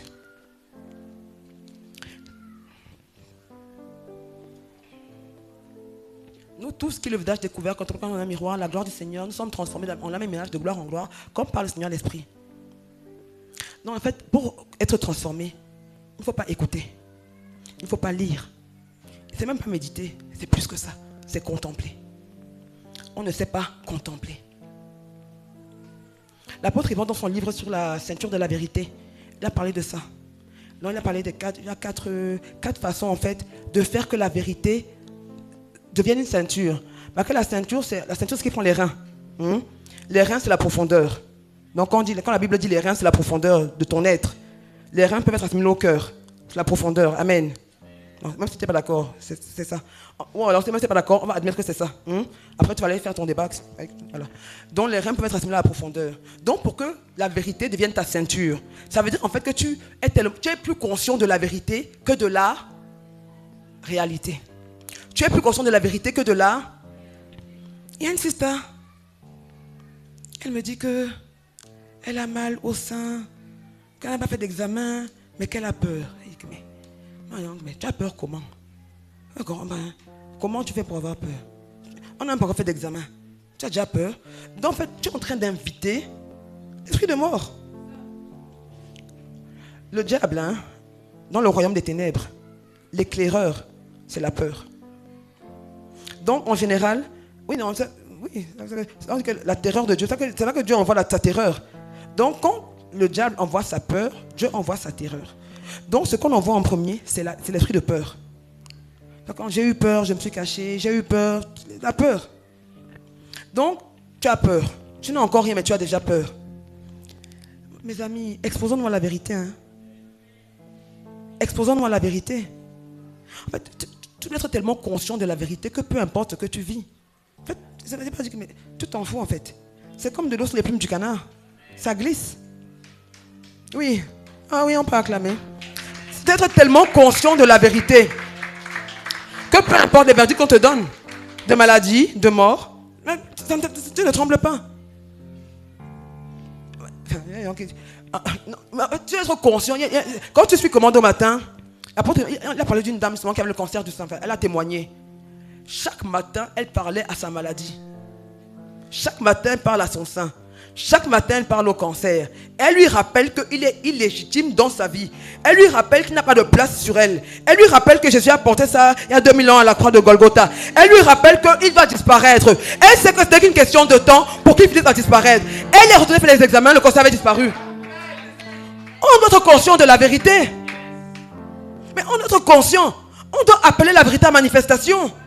Et en fait, l'apôtre Yves disait, c'est pas que tu es conscient, tu te tais. Tu es conscient, tu ouvres la bouche. Tu appelles, tu déclares, tu décrètes. On dit qu'on est des rois et des sacrificateurs. Mais le roi fait quoi? Non, faire des décrets. Le roi fait quoi? Le roi décrète. On doit décréter.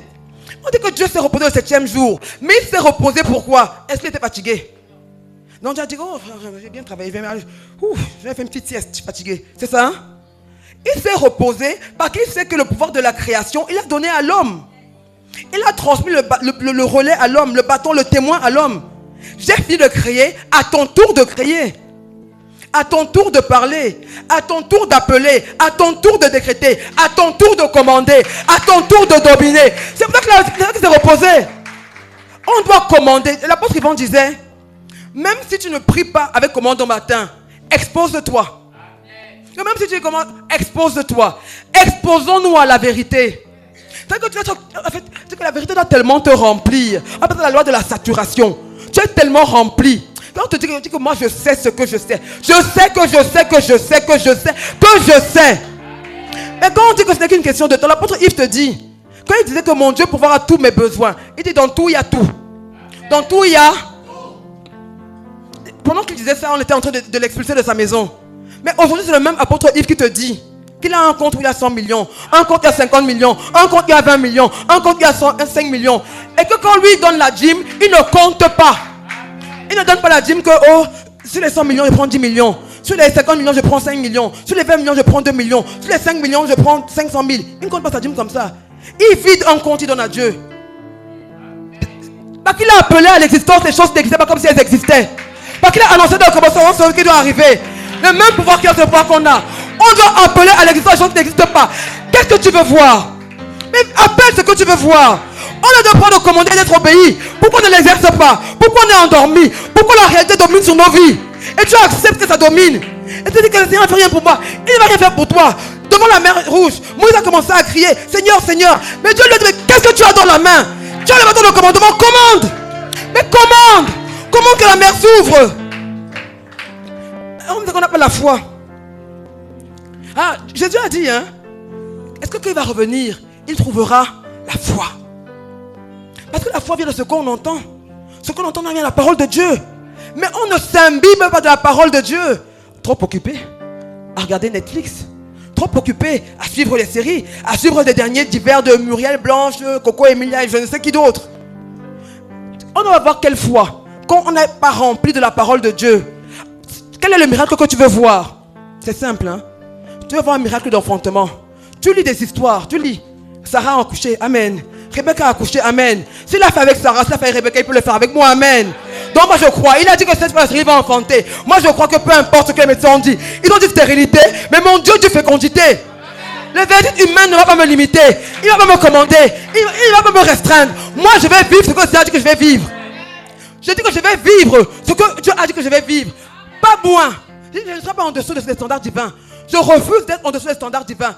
Moi, ma vie doit manifester sa gloire. Ce n'est pas une chanson qu'on chante pour s'agiter. Hein? C'est une réalité que je dois vivre. Je dois contempler sa parole, m'exposer à sa parole, m'exposer à la vérité, revêtir la ceinture de la vérité. Pas une histoire, c'est pas une histoire de défilé de mode, pas une histoire, c'est pas le show. C'est ça qui est la vérité. Et c'est ça que le diable vole. C'est ça qu'il vole. La vérité là, c'est ça qu'il vole. Tu lis la Bible, tu ne comprends pas, c'est pas grave. En fait, expose-toi. Expose-toi. Sois rempli. Tu es tellement rempli. Mais en fait, ce qui te remplit détermine ce qui te conduit. On dit Jésus rempli du Saint-Esprit fut conduit par le Saint-Esprit dans le désert. Ce qui te remplit détermine ce qui te conduit. Qu'est-ce qui te remplit? Il a dit le monde, l'esprit de séduction nous a tous remplis. Hein? L'esprit de séduction, maman, les biens, on va accumuler, accumuler, accumuler. Pour Dieu, non. Oh, tu sais, on se séduit nous-mêmes. Hein? Non, Seigneur, tu sais, si tu me donnes l'argent, je vais donner la dîme, comme ça va. Non. Est-ce que c'est vraiment pour Dieu que tu veux être riche? Ou parce que tu veux aussi prouver que tu peux devenir riche? Quelle est la réelle motivation? Tu peux me tromper. Tu peux me tromper. Et ça ne me dérange pas si tu me trompes. Je m'en fous, je ne suis qu'une femme. Ou un homme avec grand H, je m'en fous. Tu ne trompes pas Dieu. Tu ne peux pas le tromper. Dieu sait quelles sont tes motivations. Dieu connaît ton cœur. Dieu connaît ton cœur. Petit 100 000 francs que tu as eu, tu as oublié d'église. Petit 200 000 francs que tu as eu, tu ne viens plus à ADP. Petit 1 million que tu as eu, tu n'as plus le temps de prier. Dieu connaît nos cœurs. Et Dieu préfère que tu ailles au paradis étant pauvre que d'aller en enfer étant riche. Parce qu'il a dit à quoi sert-il un homme de gagner le monde s'il perd son âme? Dieu a opposé toute la richesse du monde à une âme. Toute la richesse du monde, Dieu l'oppose à une âme. Et il dit que le prix d'une âme est plus important que ça. Oui, mieux tu es pauvre et tu vas au paradis. Mieux tu meurs à 20 ans et tu vas au paradis que de vivre longtemps pour aller en enfer. On a vu ça, c'est quel roi? C'est le roi Josias. C'est le roi Josias. Il a bien commencé. Il travaillait bien. Et Esaïe est venu lui dire qu'il va mourir. Il a prié Dieu. On lui a ajouté 15 ans. 15 ans d'inutilité. 15 ans de péché. 15 ans d'abomination. Mieux tu meurs tôt et tu vas au paradis. Moi j'ai dit, ma mère est morte à 55 ans. Elle est morte jeune.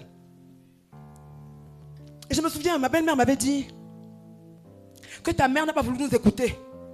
Que j'avais dit à ta mère que je connaissais quelqu'un qui pouvait résoudre son problème. Ma mère est morte d'un cancer. J'avais dit à ta mère que je connaissais quelqu'un qui pouvait la soigner. Mais elle voulait m'ébranler. Hein. Moi, je n'arrivais pas à accoucher. Donc elle voulait me convaincre que je dois aller chez quelqu'un. Et donc pour me convaincre, elle m'a pris l'exemple de ma mère qui est morte, alors que selon elle, quelqu'un aurait pu la soigner. Je lui ai dit, ma mère est morte dans le Seigneur. Hein? Si elle est partie à 50 ans, c'est la volonté de Dieu. Ça sert à quoi d'ajouter 10 ans à quelqu'un pour aller dans l'enfer? Mais ça sert à quoi? Donc elle devait aller se compromettre. Et ma mère avait dit à ses troubadours, on peut expliquer les troubadours, elle avait dit à ses troubadours que si un jour vous apprenez que votre père, donc mon père, que votre père veut m'amener quelque part, dites-lui que je ne veux pas. Et un des troubadours, le plus sage, a dit, mais maman fait comment pour parler à papa? Bon, elle a réfléchi. Elle a dit, ok, que le Seigneur me reprenne.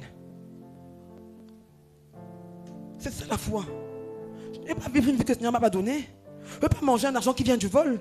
Non, je ne veux pas faire ça. Je ne veux pas me compromettre pour que les hommes m'approuvent ou pour que les hommes m'acclament alors que le Seigneur m'a rejeté. C'est ce que Saül a fait, le roi. Il a dit à Samuel, Samuel lui dit que Dieu t'a rejeté. Mais il veut quand même que les hommes continuent à l'acclamer. Les hommes continuent à l'approuver. Il dit à Samuel que non, viens quand même avec moi. Comme ça on va croire que Dieu est avec moi encore. Mais ça ne sert à rien. Dieu t'a rejeté, tu ne te réponds pas. Dieu t'a rejeté, tu ne demandes pas pardon. Tu dis qu'il faut que les hommes continuent à croire que je marche avec Dieu. Si Dieu t'a rejeté, reviens à lui. Si Dieu t'a rejeté, demande pardon. Non, Église. Notre problème à tous, hein, c'est la paresse, la distraction. On ne lit pas la Bible. Et quand on lit, on croit que ce n'est pas un acte religieux. Ce n'est pas un acte religieux. C'est une exposition à la vérité. On s'expose à la vérité. On s'expose à la vie qu'on doit vivre. Parce qu'il faut que je puisse appeler à l'existence ce que je ne vois pas. Il faut que je puisse le faire. Il faut que j'ai la foi nécessaire pour le faire. Il faut que je croie que ce que Dieu a dit là, c'est la vérité. Il faut que j'y croie. Pas une connaissance théorique. Pas une connaissance de temps en temps. Pas une connaissance qui est ébranlable par toutes sortes de choses. Tu sais, il y a des gens de connaissance. L'apôtre Yves disait une fois, quand l'avion au sol, il y a pas de turbulences. Plus il monte, plus il rencontre des turbulences. Donc tant que tu as un petit niveau, tu peux avoir une connaissance théorique. Tu peux dire que Jésus est souverain. Tu peux dire que Dieu est le plus grand. Quand tu seras sur le point d'aller dans la fournaise de feu, est-ce que tu diras encore ça? Quand tu seras sur le point d'être jeté à la cage au lion, est-ce que tu diras encore ça? C'est le genre de connaissance qui doit être rempli. L'apôtre Yvan a dit que d'ici 5 ans, à partir de 2030, les choses que Daniel vivait là, les choses que si tu n'adores pas, on croit que, parce que Jean disait qu'on passe de la fin des temps, la fin des temps. La fin des temps, c'est maintenant. Hein? On est à la fin des temps, la fin des temps. La fin de quel temps? C'est maintenant. Là, on est en train d'arriver vers la fin des temps. Si notre foi n'est pas ferme, on va se compromettre. Hein? On ne sera pas prêt à résister. Tu vas résister 1 fois, 2 fois. Tu vas dire que Seigneur, toi-même, tu sais que je t'aime, mais ici, là, je ne peux pas. Pourtant, tu peux. Pourtant, on aurait pu. Si on avait payé le prix. L'exposition, la saturation. Quand une éponge est saturée, tu la presses, ce n'est que de l'eau qui peut sortir. Jésus a dit, le prince de ce monde vient, il n'y a rien de lui en moi. Est-ce qu'on peut le dire? Le prince de ce monde vient, il n'y a rien de lui en moi. Est-ce qu'on peut le dire? Est-ce qu'on peut le dire? C'est pour ça que peu importe ce qu'on faisait à Jésus, il ne peut répondre qu'avec la bonté, avec l'amour, avec la fidélité, avec la tempérance. Parce que ce n'est que ça qu'il y a en lui. Mais chacun de nous a encore un petit mauvais trésor. Et malheureusement, ce petit mauvais trésor, très souvent, nous-mêmes, on le cajole. Nous-mêmes, on l'affectionne. Nous-mêmes, on le garde. Nous-mêmes, on le nourrit. On a vu la dernière fois le petit péché là qui devient grand et qui te mange. Il faut encore commettre ça. Ça va traumatiser les gens ici. On va encore vous envoyer ça. Mais en fait, c'est ça la vérité. Le péché que tu tolères va te détruire. Le péché qu'on tolère finira par nous détruire. Le péché qu'on tolère finira par nous tuer. L'histoire de David. David a couché avec Bathsheba. Dieu lui a pardonné, hein, mais les conséquences. Amnon a violé sa sœur. Absalom a tué Amnon. Absalom s'est rebellé contre son père. Tout est parti de là. Hein. Absalom s'est rebellé contre son père. Salomon avait le même challenge. 700 femmes, 1300 concubines ou le contraire, je ne sais plus. Et on dit que vers la fin de sa vie, les femmes étrangères ont détourné son cœur de Dieu. Le péché qu'on tolère finira par nous détruire. Et ce ne te détruit pas.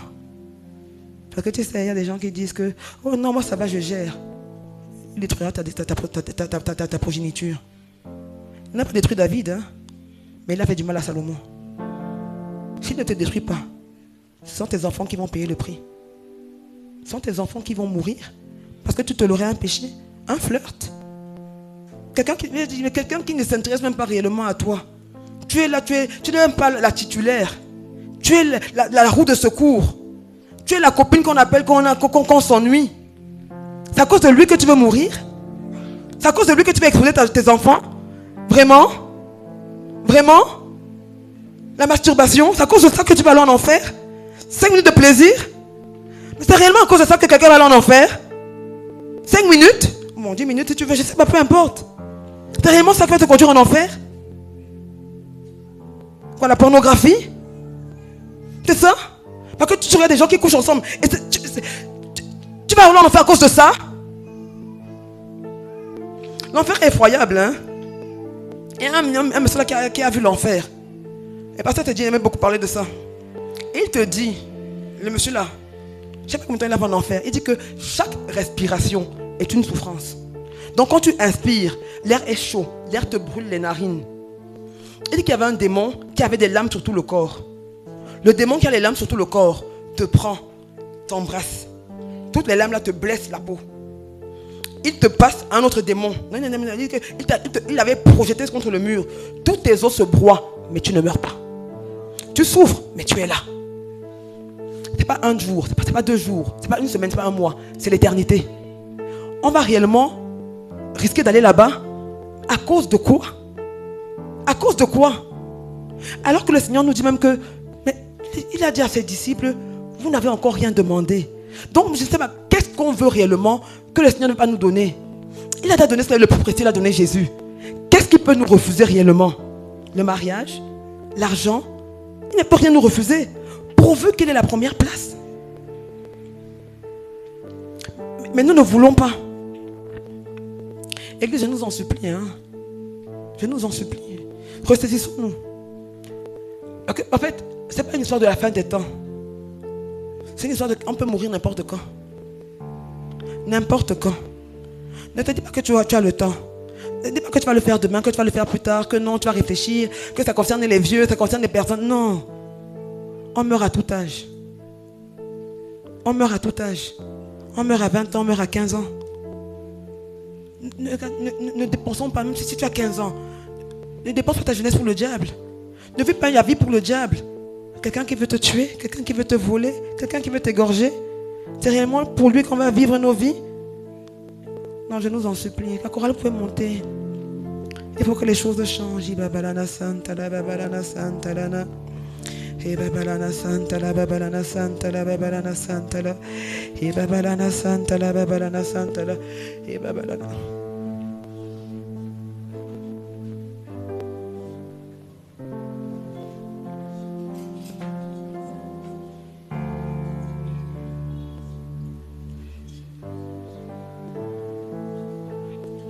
Santa la babana Santa la nai, iba balana soto corona, iba balana Santa la nai, iba balana Santa canta la, iba balana Santa la nai.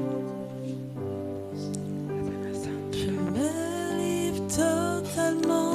Iba balana Santa la babana Santa la babana Santa la babana Santa. Je me livre totalement. Babana Santa la nai. Tu peux Santa la m'utiliser. Je me livre totalement.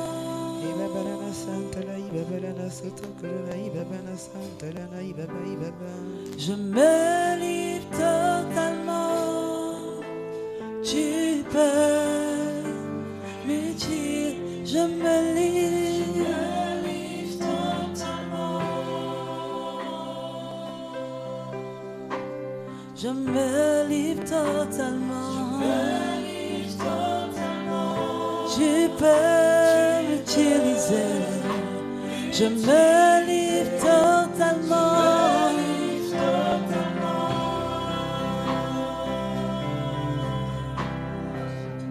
Je me livre.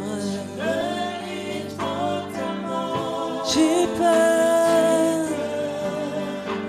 Je me livre totalement.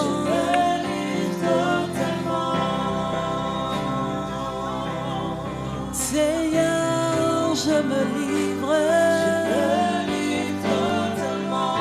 Tu peux. Je me livre totalement.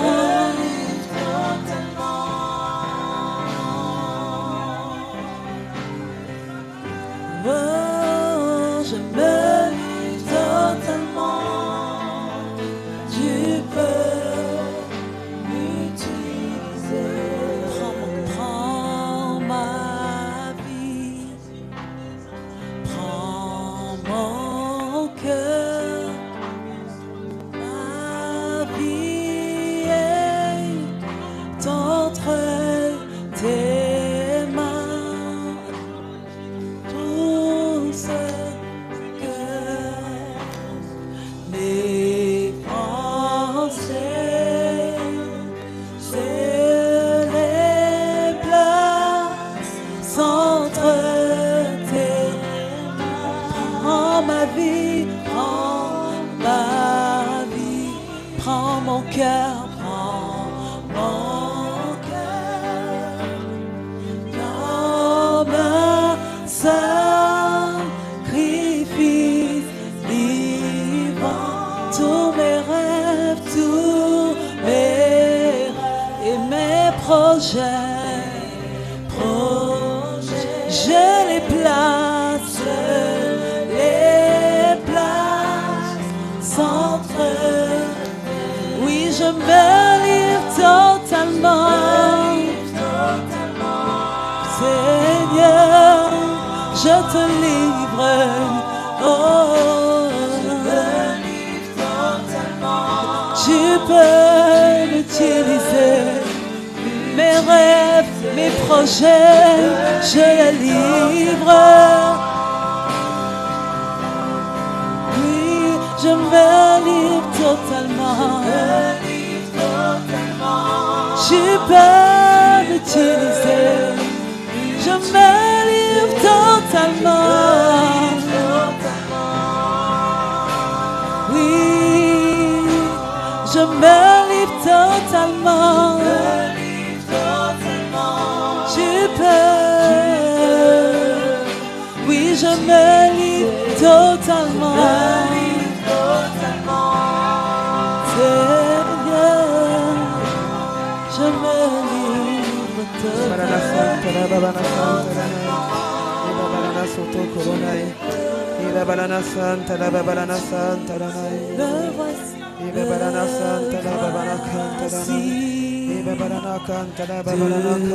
Devant toi,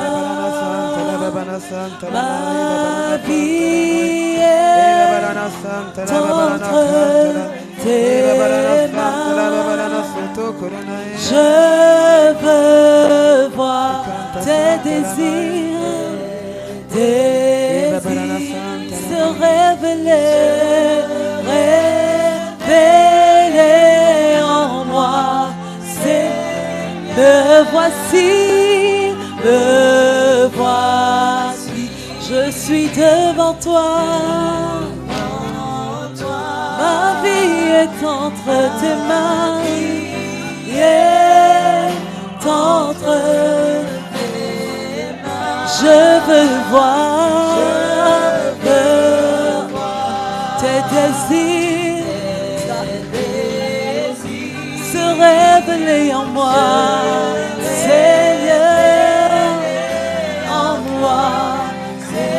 Je me livre totalement. Seigneur, Seigneur, je me livre. Tu peux en utiliser. Je me livre totalement.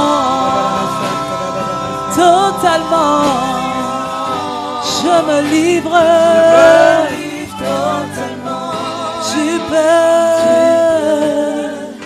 m'utiliser. Oui, Seigneur, ce matin encore, nous voulons reconnaître, Seigneur, qu'en fait, sans toi, nous ne sommes rien. Et sans toi, nous ne pouvons rien. Tout ce que nous avons, tout ce que nous sommes, Seigneur, vient de toi. Papa, je t'en supplie. Ne permets pas que nous puissions vivre une vie sans Jésus. Une vie sans impact, une vie sans but, une vie sans sens. Que nous puissions passer le temps à chercher les biens matériels, à chercher la gloire du monde et à ne pas te servir. Me voici l'être plein d'indignité. Me voici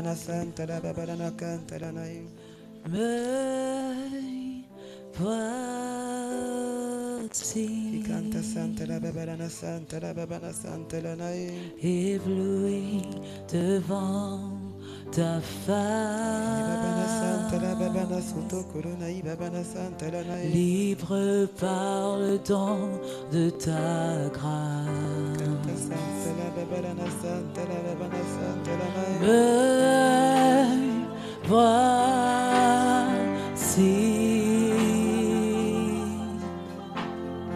être plein d'indignité,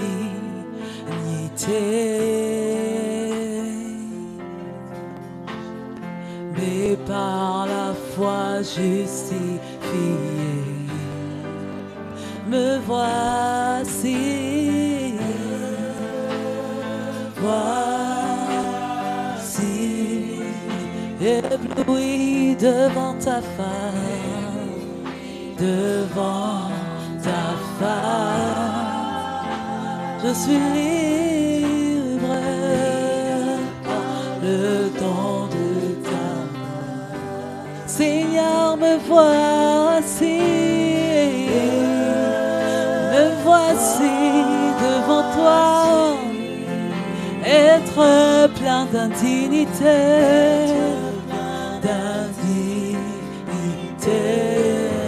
mais par la foi justifié.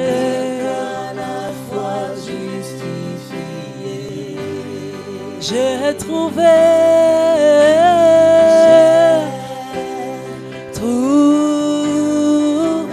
l'amour incomparable et mien. Tu t'es dépouillé pour te sacrifier. J'ai trouvé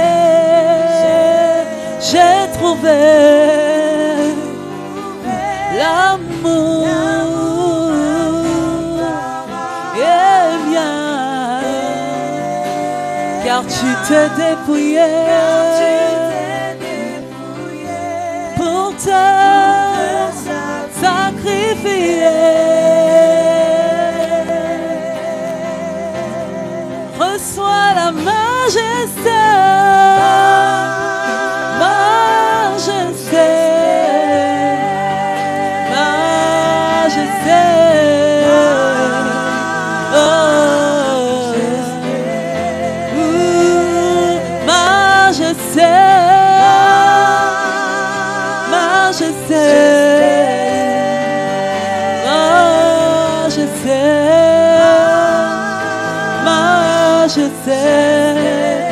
Oui, ta grâce m'a trouvé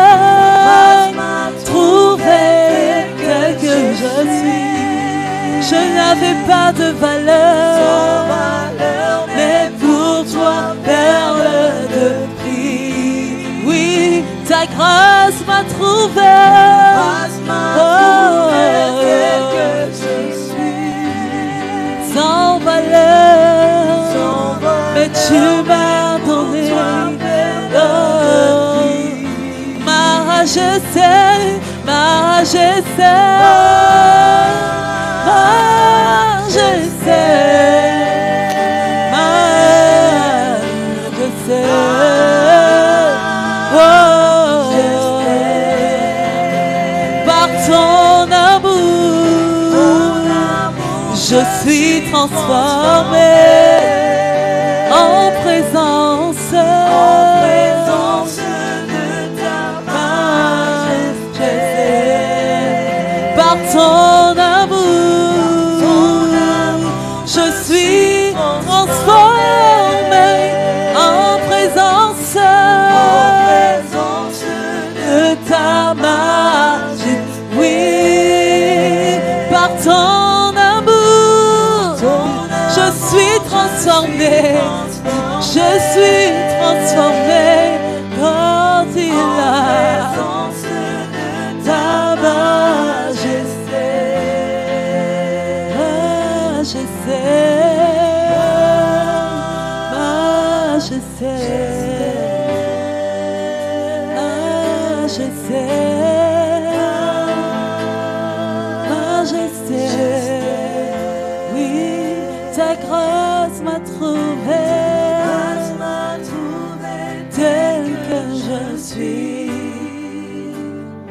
sans valeur, mais pour toi, perle de prix. Oui, Seigneur, ta grâce nous a trouvé tel que nous étions, Seigneur, pécheurs faibles, dans la boue du péché, Seigneur, envahis par toutes sortes de choses, accablés par toutes sortes de choses, oppressés par toutes sortes de choses. Le monde, Seigneur, ne comptait pas sur nous. Personne ne misait sur nous, personne ne nous attendait. Mais Seigneur, toi, tu nous as vus et tu nous as aimés. Toi, tu nous as vus et tu as dit, Seigneur, que tu nous aimes d'un amour incommensurable. Un amour qui n'a ni commencement ni fin. Un amour que personne ne peut expliquer. Comment ne pas te rendre grâce, Seigneur? Comment ne pas vivre une vie, Seigneur, où tu es glorifié? Comment ne pas renoncer à ma propre vie pour vivre la vie que tu as prévu que je vive? Une vie plus excellente, une vie plus grande, plus glorieuse, Seigneur. Ta grâce nous a trouvé telle que nous étions, Seigneur. Sans valeur pour les hommes, sans valeur même pour mes parents, sans valeur pour mes patrons, sans valeur pour mes soeurs. Moi, j'étais là comme Joseph, Seigneur.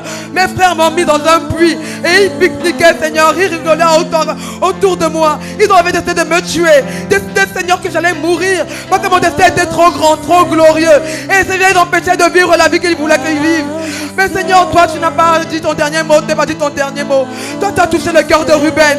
Au lieu de me tuer, on m'a vendu. On m'a vendu comme esclave. Et je suis allé travailler chez Potiphar, Seigneur. J'ai fait de mon mieux. J'ai payé le prix. J'étais fidèle, j'étais loyal. Mais sa femme m'a accusé injustement.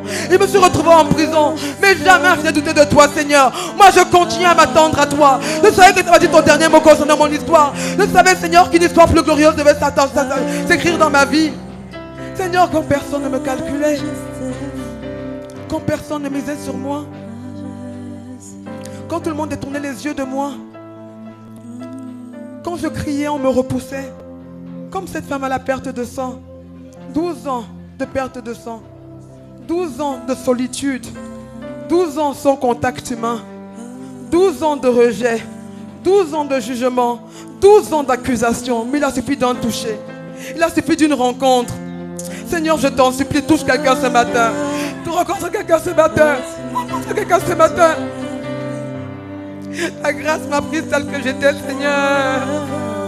Touche quelqu'un ce matin, Seigneur, je t'en supplie. Quelqu'un qui est dans la boue du péché, quelqu'un qui n'en peut plus. Quelqu'un qui crie mais personne n'entend. Le démon de Gadara criait. Les hommes le jugeaient, les hommes se moquaient de lui. Mais tu l'as rencontré, tu as dit, esprit impur sort. L'esprit n'est pas sorti, tu as demandé quel est ton nom, il a dit Légion. Et tu as commandé encore l'esprit impur de sortir. Et l'esprit impur est sorti. Et il a déclaré ce matin qu'il y a une onction de libération. Il y a une onction de libération ce matin, Babalana Santa Lanae. Il y a des chaînes qui vont tomber ce matin, Babalana Santa La. Et Babalana Santa La, Babalana Santa La, Babalana Santa La, Babalana Santa La.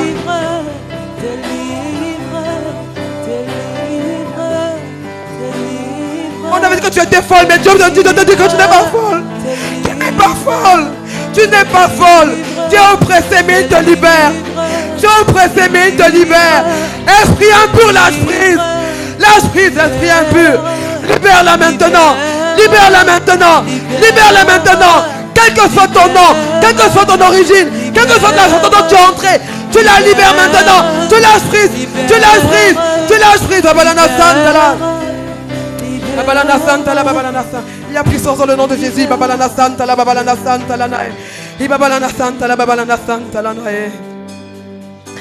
Babalana Santa La, Babalana Santa La Nae. Il y a puissance dans le nom de Jésus pour briser les chaînes. Babalana Santa. La puissance dans le nom de Jésus. Il y a la puissance dans le nom de Jésus. Babalana Santa La, Babalana Santa La Nae. Il y a la puissance Babalana Santa La, Babalana Santa La Nae. Babalana Santa La, Babalana Santa La Nae. Babalana Santa La, Babalana Santa La Nae. Oh, il va briser les chaînes de la mort ce matin. Il brise les chaînes de la pauvreté ce matin. Il brise les chaînes de la maladie ce matin. Il brise les chaînes de la folie ce matin. Il y a quelqu'un qui est tourmenté par un esprit méchant. Les chaînes vont tomber ce matin. Babalana Santa La Nae. Babalana Santa La, Babalana Santa La Nae. Oh, le nom est élevé au-dessus de tout autre nom. Babalana Santa La Nae. Je m'écris Jésus. Et je suis délivré de toutes mes détresses.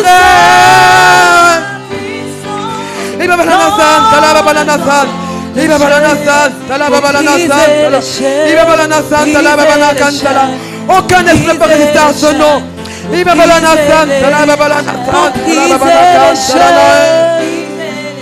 Pour briser, pour briser, il y a la puissance dans le nom de Jésus. Il y a la puissance dans le nom de Jésus. Babalana Soto Colonae.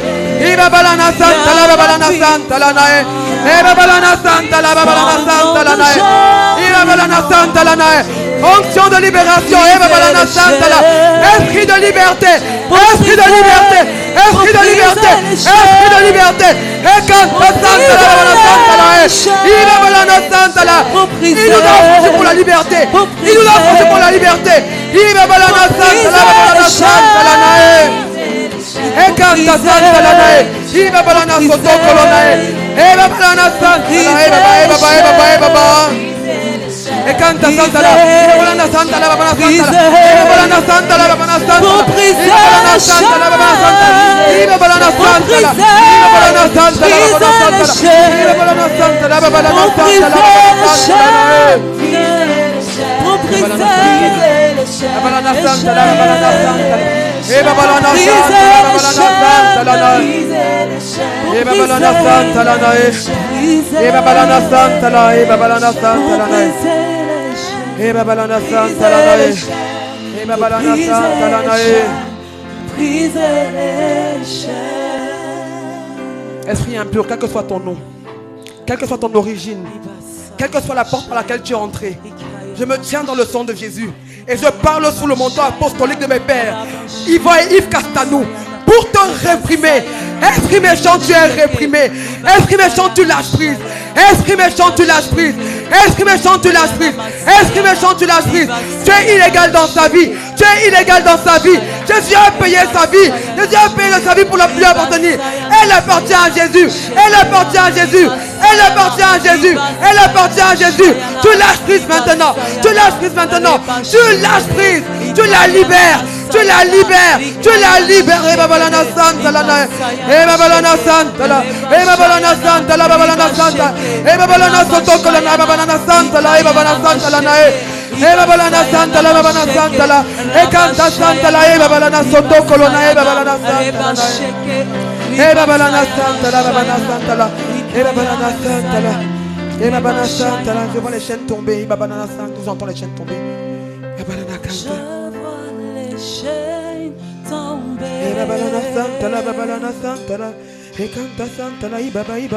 Je vois les chaînes tomber. Oh, je vois les chaînes de la pauvreté tomber. Babalana Santa la. Babalana Santa la. Je vois les chaînes de la folie tomber. Babalana Soto Colonna. Babalana Santa la. Les chaînes de l'impudicité, les chaînes de la masturbation, les chaînes de l'immoralité sexuelle, les chaînes de pensée impure. Moi je les vois tomber. Les chaînes de l'esprit de mort, je les vois tomber. Je les vois tomber. Je les vois tomber. Je vois les chaînes tomber. Et quand ta sante la babana sante la je vois les chaînes de l'ignorance. Dans ma vie, dans nos vies, je vois les chaînes tomber. Dans cette église, je vois les chaînes tomber, tomber, tomber. Dans ma famille, je vois les chaînes tomber, tomber. Les chaînes de la maladie, les chaînes du cancer, les chaînes de la folie, les chaînes du VIH, je les vois tomber, je les vois tomber, je les vois tomber. Elles tombent des mains, elles tombent des pieds. Je vois les chaînes tomber. Je vois les chaînes tomber. Les chaînes tomber. Je vois les chaînes tomber. Tomber. Je vois les chaînes tomber. Je vois les chaînes tomber. Se briser. Les chaînes de la maladie. Les chaînes de la maladie tomber. Les chaînes de l'impudicité. Je vois les chaînes tomber. Les chaînes de la peur lâche prise. Les chaînes de la peur lâche prise. Les chaînes de la distraction lâche prise. L'amour de l'argent. Les chaînes sont brisées. Je vois les chaînes tomber. Les chaînes de la rébellion. Dans ma vie, je vois les chaînes tomber. Maintenant, dans ma famille, je vois les chaînes. Je vois les chaînes tomber. Oui, je vois les chaînes tomber. Je vois les chaînes tomber. Oui, je vois les chaînes. Je vois les chaînes tomber. Je vois les chaînes tomber. voulons te rendre grâce pour ce ministère de libération que tu as permis, Seigneur. Assurément, aujourd'hui, les chaînes sont tombées. Assurément, quelqu'un qui était sous l'emprise, Seigneur, d'un esprit de mort, d'un esprit de peur, d'un esprit d'impudicité, d'un esprit de folie, Seigneur, a connu sa libération. Tu as dit, Seigneur, vous connaîtrez la vérité et la vérité vous affranchira. La vérité vous rendra libre. Tu as dit que tu nous as affranchis pour la liberté. Merci, Seigneur, pour la liberté. Esprit de liberté, esprit de vie, esprit de résurrection. Sois célébré, sois acclamé. Est-ce qu'on peut acclamer? Est-ce qu'on peut acclamer? Est-ce qu'on peut acclamer le Saint-Esprit qui a rendu ministère? Est-ce qu'on peut acclamer le Saint-Esprit qui vient glorifier Jésus? Est-ce qu'on peut acclamer le Saint-Esprit? Nous acclamons le Saint-Esprit. Amen.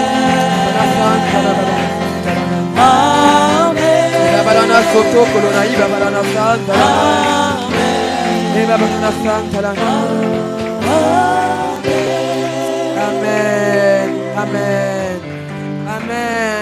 Amen. Amen. Est-ce qu'on peut prendre place? On peut prendre place. Mais quand les apôtres, quand Jésus a envoyé les disciples, les apôtres en mission, ils sont revenus, ils étaient contents. Ils sont revenus, ils ont dit, Seigneur, même les esprits méchants nous sont soumis. Et c'était une bonne chose. Jésus a dit que lui, il a vu Satan être précipité comme un éclair. Amen. Mais Jésus leur a dit quelque chose. Ne vous réjouissez pas de ce que les esprits méchants soient soumis, mais réjouissez-vous de ce que vos noms soient inscrits dans le livre de vie. Amen. Amen. Alors on va baisser la tête, Et ce matin, on veut donner l'opportunité à quelqu'un de revenir à Jésus ou de venir à Jésus. Parce qu'en fait, c'est le premier miracle et c'est le plus grand de tous les miracles. La nouvelle naissance, personne ne peut l'expliquer, personne ne la comprend. On peut juste la constater. Donc si tu es là aujourd'hui et que tu n'as pas encore accepté Jésus comme ton Seigneur et ton Sauveur, ou bien tu l'avais fait, mais tu l'as abandonné. Tu l'avais fait, mais tu as lâché sa main. Tu l'avais fait, mais tu l'as renié. Ce matin, cet après-midi, au travers de moi, au travers de ma voix, il t'appelle. Aujourd'hui, si tu entends sa voix, n'endurcis pas ton cœur. On l'a dit, hein, la fin des temps arrive, la fin des temps est proche. Mais au-delà de la fin des temps, personne ne sait quand il mourra. Donc je t'en supplie. Si aujourd'hui tu entends la voix du Père, la voix du Père t'appeler. Si aujourd'hui tu entends la voix de Jésus qui te demande de revenir à lui. La voix du bon berger qui est là à ta recherche. Toi la brebis perdue. Et que tu veux te réconcilier avec lui. Est-ce que tu peux juste te lever ta main? Est-ce qu'il y a quelqu'un qui est là pour la première fois, la énième fois, peu importe. Et qui entend la voix du Seigneur. Et qui veut se réconcilier avec lui?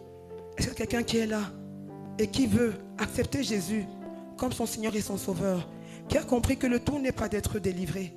Il y a plus important, c'est être sauvé. Si tu es là et que tu entends sa voix, je t'en supplie, n'endurcis pas ton cœur. Si tu es là et que tu entends sa voix, je t'en supplie, n'aie pas honte d'un voisin qui peut-être ne s'intéresse même pas à toi. Si tu es là et tu entends sa voix, réponds à l'appel du bon berger. Est-ce qu'il y a quelqu'un qui veut accepter Jésus une fois, 2 fois, 3 fois? Il n'y a personne. On peut acclamer le Seigneur. Est-ce qu'on peut acclamer le Seigneur? J'ose croire que nous lui appartenons tous.